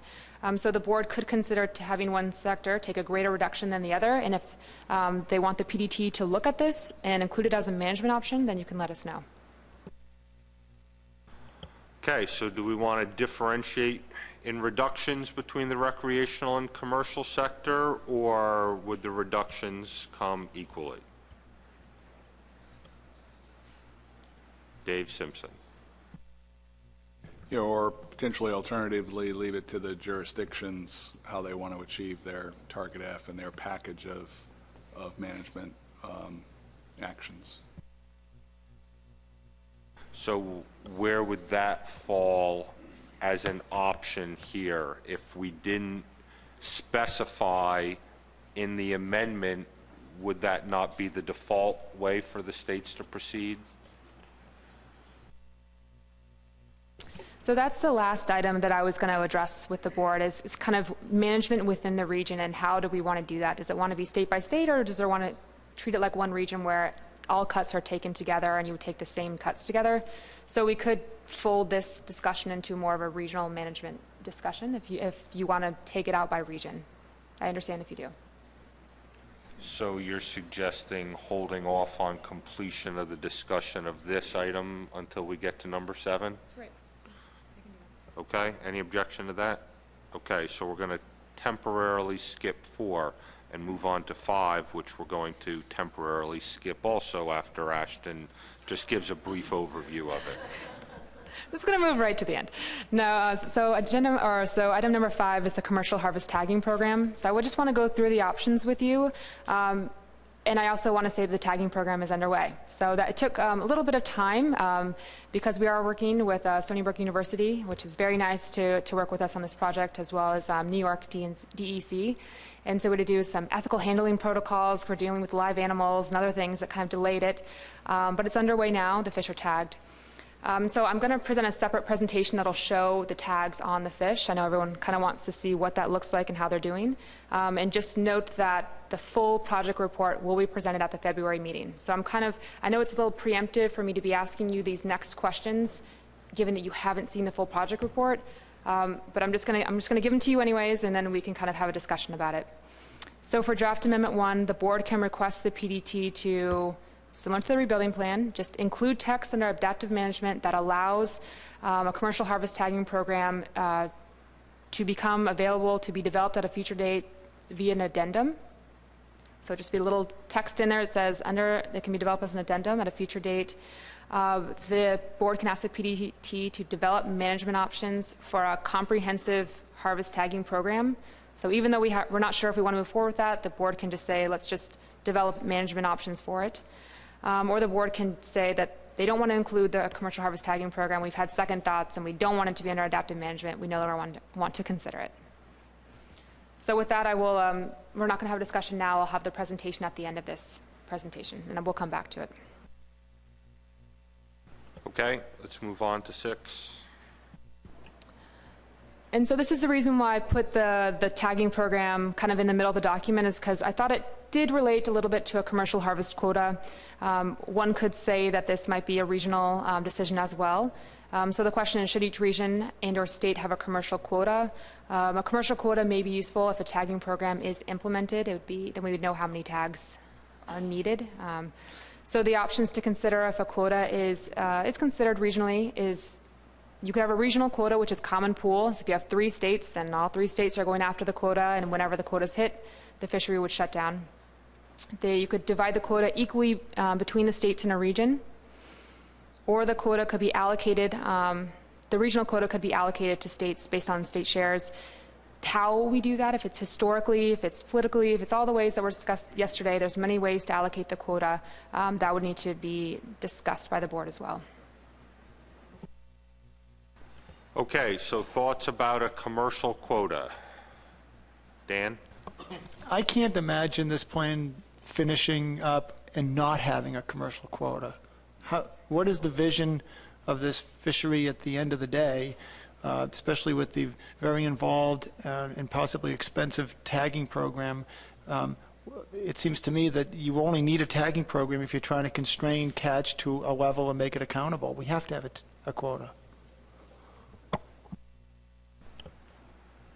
Steve Hines? I agree we need a quota, and we're probably going to end up with state-specific quotas, but I also think that that's been a little bit problematic for us in the past, and in order to get at the quota, it's almost like a catch-22. I think if we implemented a tagging program without a quota, you wonder how many tags you're really going to need, but if you implement a tagging program, I think you're going to eliminate a lot of the illegal commercialization, and maybe some, I don't know. I'm going to reserve. I do believe we need a quota overall on the coast, but this is going to be problematic for us.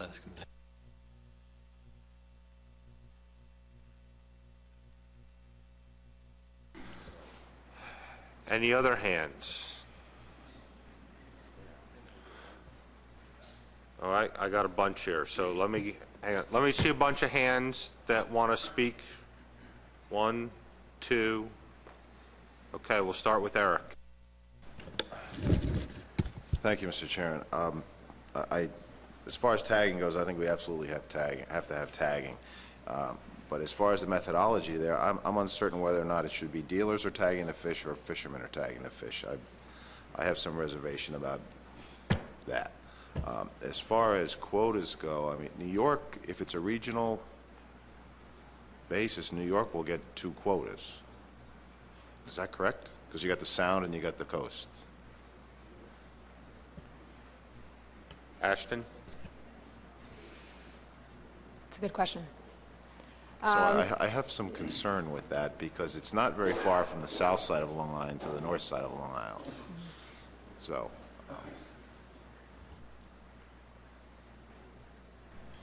All right, let me go to, I know your question's not answered. I'll go to Dan and then John Clark. Yeah, just for the record, Rhode Island and we have quotas already. John Clark. Thank you, Mr. Chair. We just have standard regulations for commercial or recreational, and I believe that's similar to Maryland. And if we do go to a quota system, if that was kept as an option to just maintain recreational, well, universal regulation for recreational and commercial catch. Dave Borden. Thank you, Mr. Chairman. Don't we have a 4th option that the states within a region could, by mutual agreement, share the quota? In other words, come up with whatever the sharing formula is? Isn't that another option?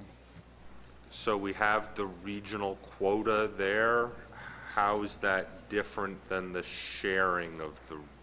Well, the second part of this, the way I understand it, is how you share, right? So the first option would say the region has a quota. When this region's quotas hit, all states stop fishing. Right. The second option would say give a region a quota, but then divide that quota amongst the individual states to then fish as they so desire. But the second one, maybe I'm reading this or not understanding it properly. The second one says equally. Correct. So if there were 3 states in a region... They all get 1/3. Correct. Okay. Which is different than the last bullet point, which would be some other allocation formula. Okay, but that's, okay, so number 3 covers my point then. Mike Luisi. Thank you, Mr. Chairman. While I understand why there'd be certain states and certain regions feel that there's a need for the tagging program, a tagging program. In Delmarva, as Mr. Clark just mentioned, our commercial limit is the recreational limit. We don't have a commercial fishery. So it's just one more thing. A tagging program would just be one more thing, another permit, another coordination to try to get tags to folks who are going to bring 2 fish home during the summer months and 4 during the winter months. I just wonder if moving forward there could be some form of an exemption to the tagging program if a state has the same bag and size limits for its commercial fishery that it does for its recreational fishery, almost like a de minimis as it relates to the tagging program. I feel like it's going to be more effort on the state's part to implement that program than it will be to benefit the resource. So let me pose this question to staff input from the PDT. I believe that, as with most of these issues, the board's going to want to see what do each of these bullet points potentially mean for my state.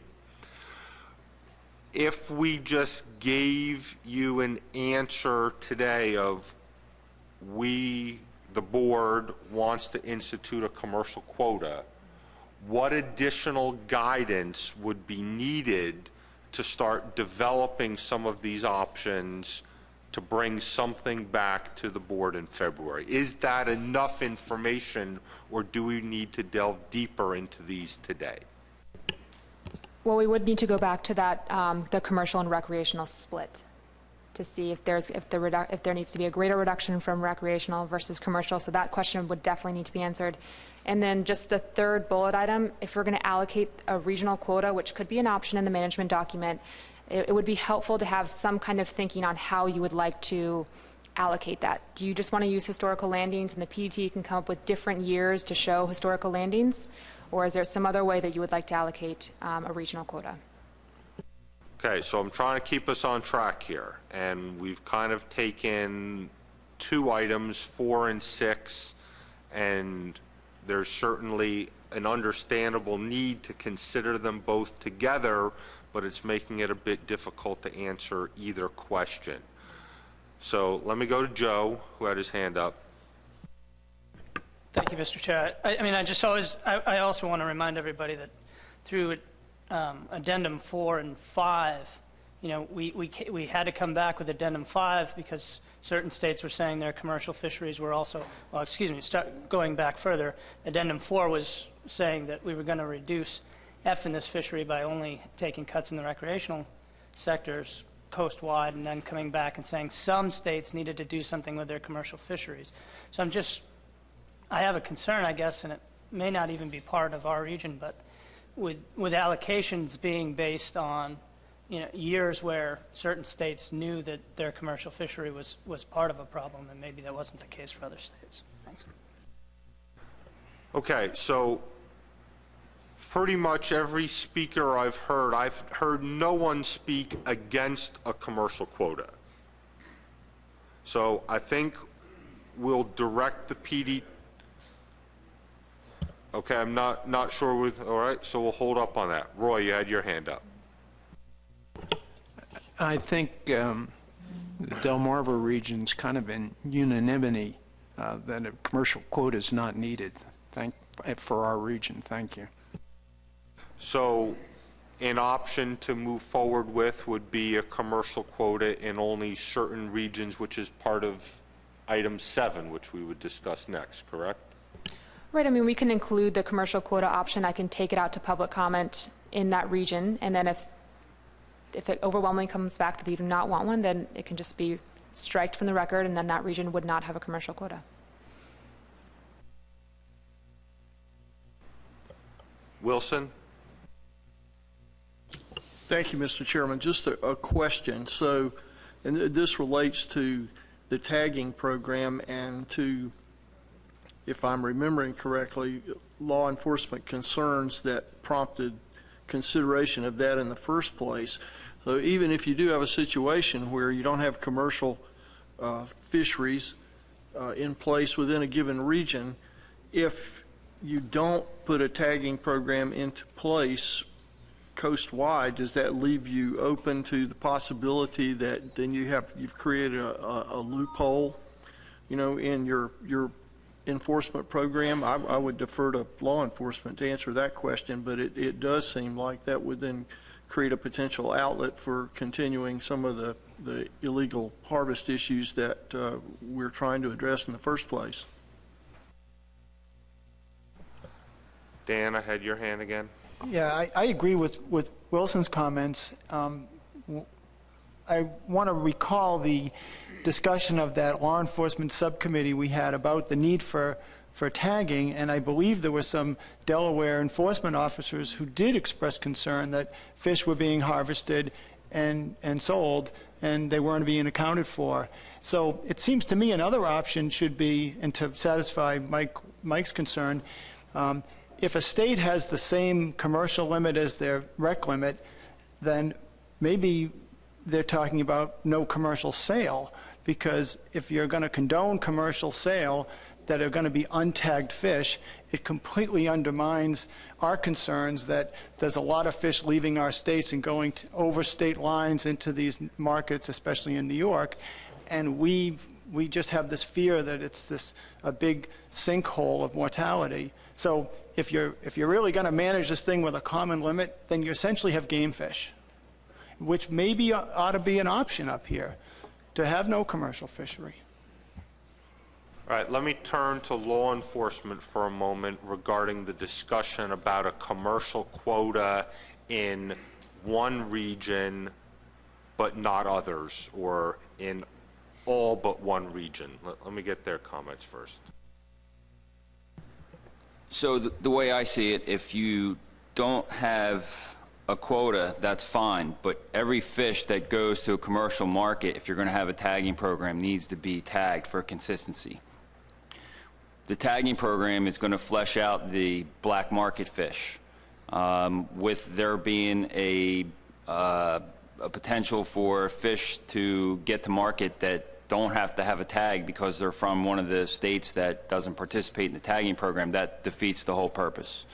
The idea is you have people who are not commercial fishermen who are selling large quantities of fish, and the idea is they will not have access to the tag, so the fish that are in the market are all going to come from a commercial source, and that's going to protect our commercial fishermen. Okay, so the comment from law enforcement is that a quota would not need to necessarily be instituted in all regions, but there would need to be a uniform tagging program. That's correct. Okay, John, then Mike Luisi. Thank you, Mr. Chair. Yeah, the problem we've had in the past with the TOG mostly has been from recreational fishermen. And I think if markets can only sell tagged fish, obviously fish that a commercial fisherman in Delaware catches, for example, wouldn't be able to go out of state without the tag. But we could also institute something, perhaps dealer tagging in the state, where we could track the tags that way. I mean, I think there's options we could do where we still don't go to a quota and just have our recreational possession limit for our commercial fishermen. Mike? Yeah, thank you, Mr. Chairman. I appreciate the comments, and I was thinking a little selfishly just about the administration of a program that, you know, would require more resources than you know, the benefit, but not thinking outside of our region. I certainly understand the need, and you know, we would be committed if a tagging program is ultimately determined to be something that this board wants to put in place. We'll figure something out in order to make sure that we're doing our part to help with the problems that exist. Thanks. Tom?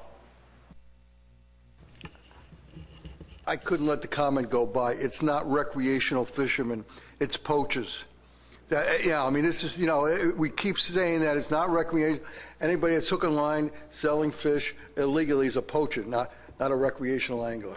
I'm sorry, Tom, I misspoke. I meant poacher. All right, so let me do this right now.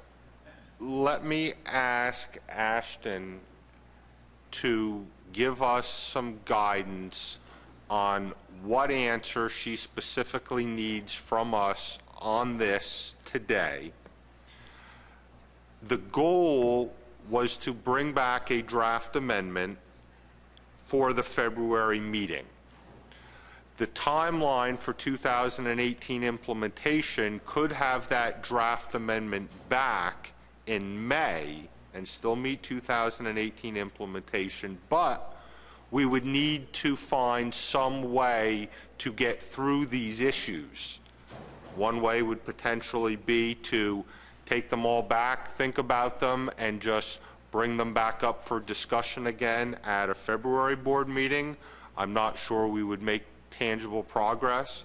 Another option would be some type of working group to address it.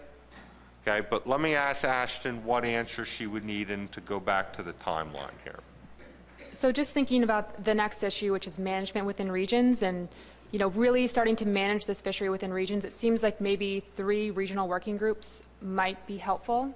And I'm saying 3, not 4, because I'm thinking of Massachusetts, Rhode Island as one working group, and then the Long Island Sound and New Jersey, New York Bight as one working group, working together, at least in the beginning, on how we manage that fishery.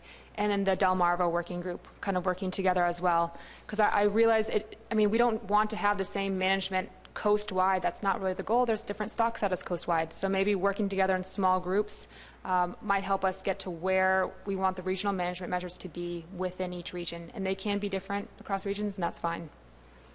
I mean, clearly the New York, Long Island Sound commercial issue is a large one in how they would deal with a commercial quota that would potentially pull from 2 regional quotas. So let me hear thoughts about regional working groups. I saw some heads nodding that I think we're in an up and down yes direction. I'm getting some thumbs up. I think we're getting consensus.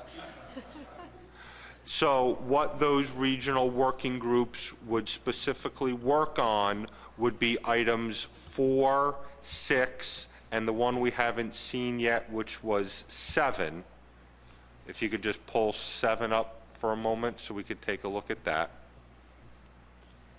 And that would be the management within regions.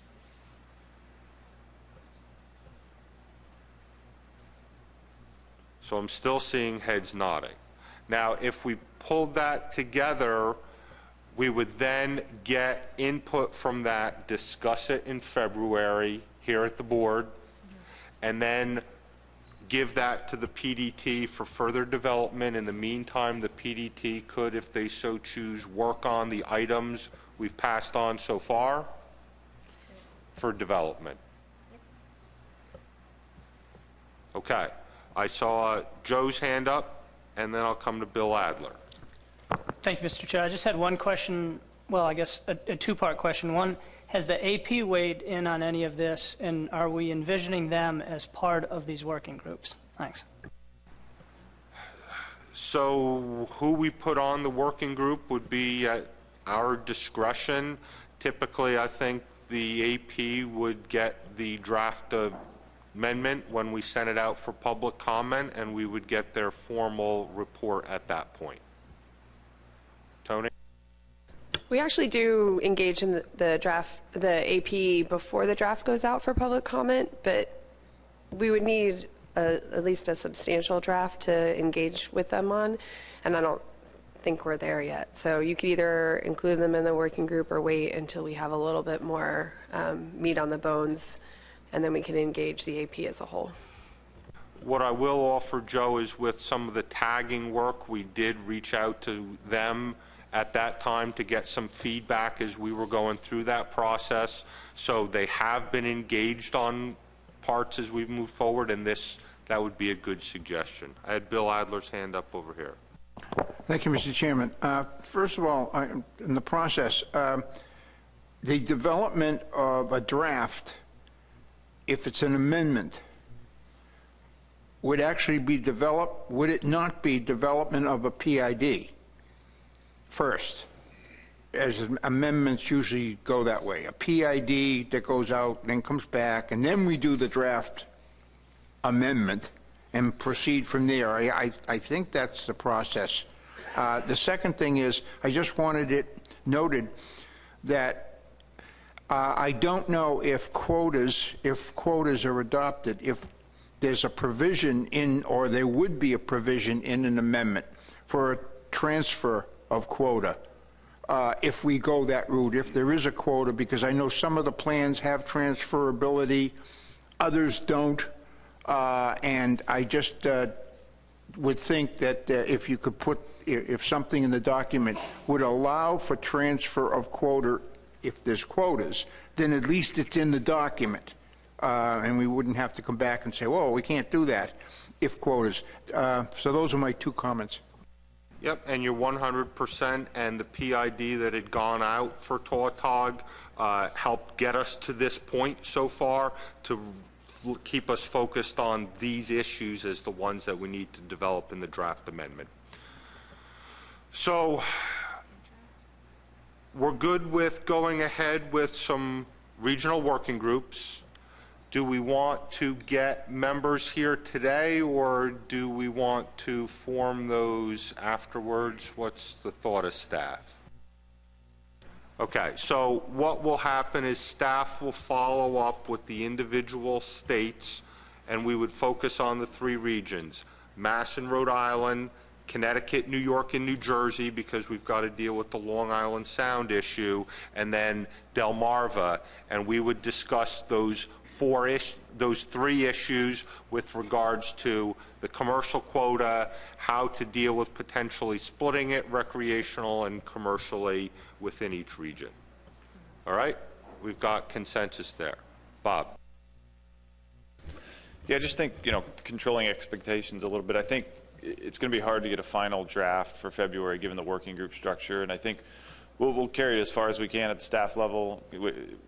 The working groups will take some more time. MSY and SPR still being in there, is additional options. So, I think we'll work with you if that is okay with you, Mr. Chairman, and decide what the best use of the board's time will be in February. Is it, is there enough meat on the bones to come back in February and talk about that and refine it some more, or should we skip a February board meeting altogether and just wait until May? So we'll just have to see where we are as, the sort of early winter progresses and we get toward February, if that works for you. So the goal, I think, at this point would be to have the draft amendment in May, not February. And I think the question becomes is, can the regional working groups provide enough information that the board wants that information to go right into the document, or does the board want that regional information to come back to the board, and that would be the meat on the bones potentially in February to meet a May draft? So do we have any thought about whether we want that regional working group information to go right into the draft amendment, or do we want to hear it back and discuss it at the board level potentially in February? Dan? I suggested come back to this board just so the regions can look over their shoulder and see what the other region's doing and see if we can mesh things up. Otherwise, it sounds reminiscent of the lobster conservation management teams, which has created some pretty wicked chaos in lobster management. Okay, so assuming that we can get those working groups meet, get the information back, that would be the goal, to discuss that in February.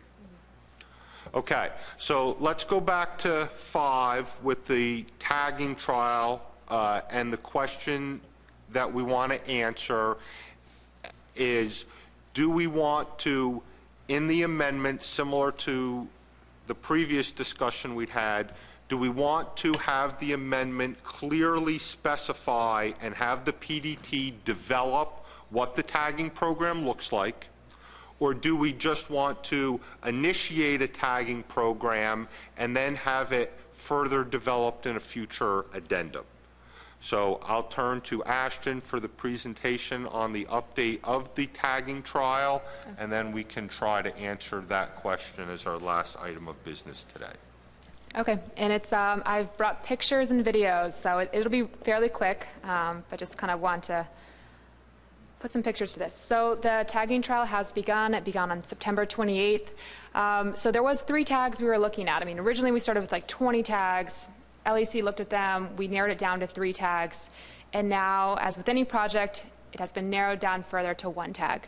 And that is the tag. It's the national band tag. This is actually the one that the LEC preferred as well. It's, I mean, when you put it on the fish, it seems to be relatively easily put on after a couple of tries of, like, once you understand how to use the applicator. We'll have a full project report at the February meeting that will go over that.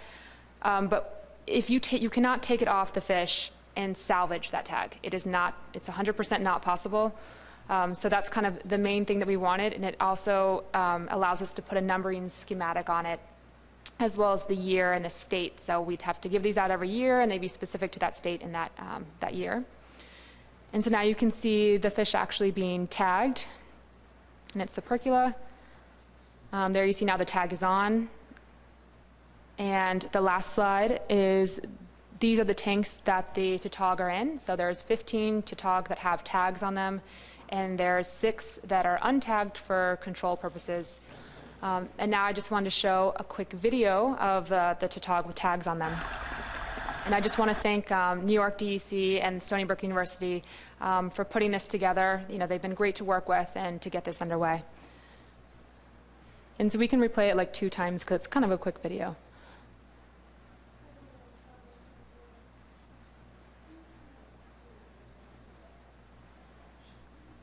Or maybe you can.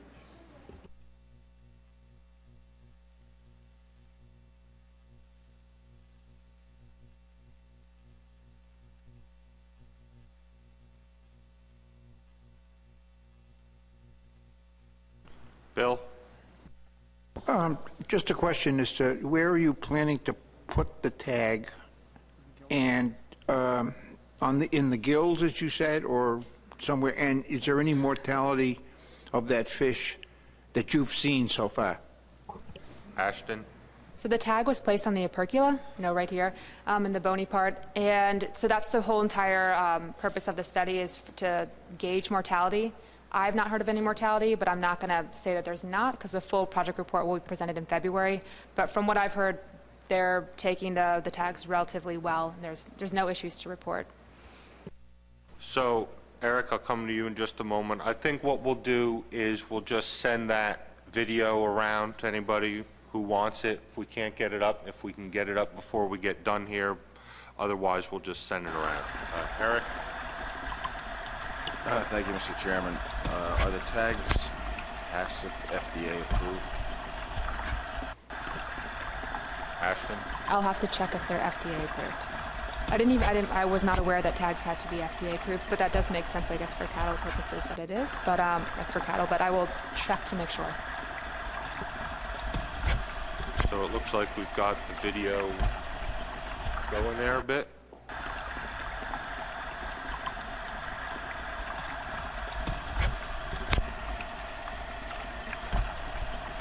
Okay, so you sure? Okay. All right. So that brings us to the question of what do we want to put in the amendment? no tagging, tagging, and we want the PDT to develop all of the specifications for the tagging program, or do we want to have tagging but just allow for future development of that? We did hear from law enforcement that they would want that tagging program to be consistent up and down the coast, so I don't think that would be a topic that we would want to allow the individual regions to come up with the individual ways to go about doing so. So I don't really want to push that off to the individual working groups. So thoughts on those three options: no tagging, tagging fully developed by the PDT as options, or to be developed down the road. Dave Borden, then Mike Luisi. Thank you, Mr. Chairman. I support option 2. Been a lot of discussion for a long period of time about the need to solve the poaching problem, and this, we got to be proactive about it and take steps to resolve this, I think. And that would be fully developing the options as part of the amendment. And, you know, one of the things that we have, what we've talked about now, is putting that off to May. Let me turn to Mike first, and then I'm going to come back to the PDT to ask what guidance they would need to start developing what that tagging program might look like. Mike?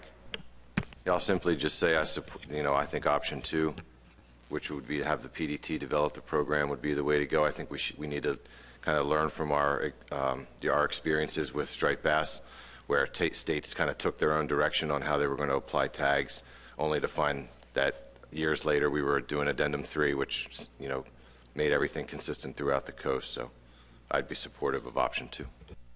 Okay, so I'll turn to the PDT for what additional advice would they need from the board today to work on those management options? I don't think we need additional advice from the board today. I need to circle back with the research team and just kind of see how the tagging process went before we could kind of come up with the options. So no other questions today. So yeah, I think it would be contingent on the tagging team deeming the trial program a success. You know, we won't have that report until February. And I will also share this with the LEC working group that we've already created, so that'll be shared within the coming months with them, so that'll be prior to the board meeting, so they'll have feedback on it as well. Okay, so we've got tasks for the PDT, not all of their questions answered, but I think we've at least given them some. Katie would like to add something. Can I ask for some clarification for a couple of the TC related tasks that are issues that were brought up? Please do. So I think Dave had requested the long-term projections of the SSB. So I think what the TC then would go back and do is, for those projections that currently end at 3 years, we would take that metric tonnage that achieves the target, the F target, in the specified time and run that out and then report along. So it would say, like, Delmarva can fish at 139 metric tons to have a 50% chance of achieving the target, and that would achieve the SSB threshold in X years for all of those options. Is that what you're looking for? Dave? Yeah, I think that does it. So it's a constant harvest strategy, basically projecting that out. And I think it would be helpful for Delmarva, because I look at the prospect of tripling your current landings, and you can get away with that in 3 years, but can you in 10? I think the public's going to want to know about that. So that's what I'm asking for, and if that's the simplest thing.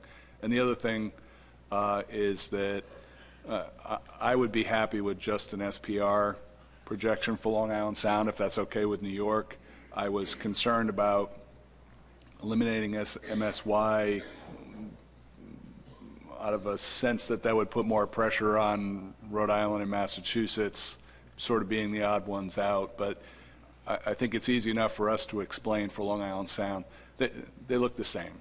They're so close to the same numbers. You could expect the same result with MSY if we ultimately adopted that. So I'd be okay with taking that one little task away, from the TC. And so just one other, I guess, related back then to Massachusetts and Rhode Island had expressed some reservations about all of the options, reference points options on the table. And so I was wondering, are you looking to have the TC develop additional options to address those concerns? Or, I mean, you need to pick something, and what would you like us to do about that? So where we were before was we had the 50 and the 70% options, SPR for all 4 regions, MSY for Long Island Sound and Mass Rhode Island. What I'm hearing now is a request to remove the MSY calculations for Long Island Sound. Where's the board on that? Is there any objection to removing the MSY calculations as reference points for Long Island Sound? Okay, I see no objection to that. So To clarify, just for the projections or all across the board, SPR only for Long Island Sound? I think at this point, just the projections. And we can say, I think fairly, that the outcome is similar, at least in the short term. Again, I don't have a, my only basis for saying I don't like MSY is I just don't believe we're getting greatly informed by the stock recruitment relationship. I'm just skeptical of that, so I just as soon keep it simple and use an SPR, and God knows we've moved our reference points around enough on Tautog over the last, 15 years. So. Does that answer your question, Katie? Yes, for that specific question, and then back to, I guess, so Massachusetts. So then we had Rhode the second question of additional projections for Mass Rhode Island. We're dealing with the 50 and 70% by 2020 as the 2 that we have right now. Prior to that, to the reference point specific, which reference point do you want at all? It sounded like Massachusetts and Rhode Island didn't want either of the ones as they have been calculated or presented today. And so I was wondering if there was anything the TC could do to help them make this decision in terms of what reference point they want to see. Mark? Well, if I could have my wish list, but I'm concerned about the workload, but I would like to see reference point on the SPR side, computations that perhaps only drew from the most recent 10 years, 12 years of recruitment strength, what that would do, and some thought about the stability. On the MSY side, more analysis of the stability of that SR relationship and what productivity might be now as opposed to averaged across the entire stock assessment data stream. But that's my wish list. I'm concerned about the workload that would require and the timeline impacts on the action. But that's what I'm concerned about right now, is the attainability of those reference points with either calculation. Well, I'll take it one step further in suggesting that if we open it up to Mass Rhode Island, where do we stop opening it up at that point? Do we start recalculating reference points based on other timelines? I think we have an assessment. I think the TC has already done the work with what we have. I think we, after a lot of debate earlier today, chose to keep the MSY and SPR reference points in as calculated as the 2 options that would go in the draft amendment. I'm inclined, unless the board feels strongly otherwise, to stay the course at this point. Okay, seeing no objection, that's what we'll do. But thank you for that. Is there any comment from the public on anything that we've discussed here today regarding development of the draft amendment? Okay, seeing none, is there any other business to come before the Tautog Management Board this afternoon? Okay, seeing none and having completed the business on the agenda, we stand adjourned. Thank you all very much. The Summer Founders Cup and Black Sea Bass Board will start as soon as we can turn over, so 5 or 10 minutes. Please don't go far.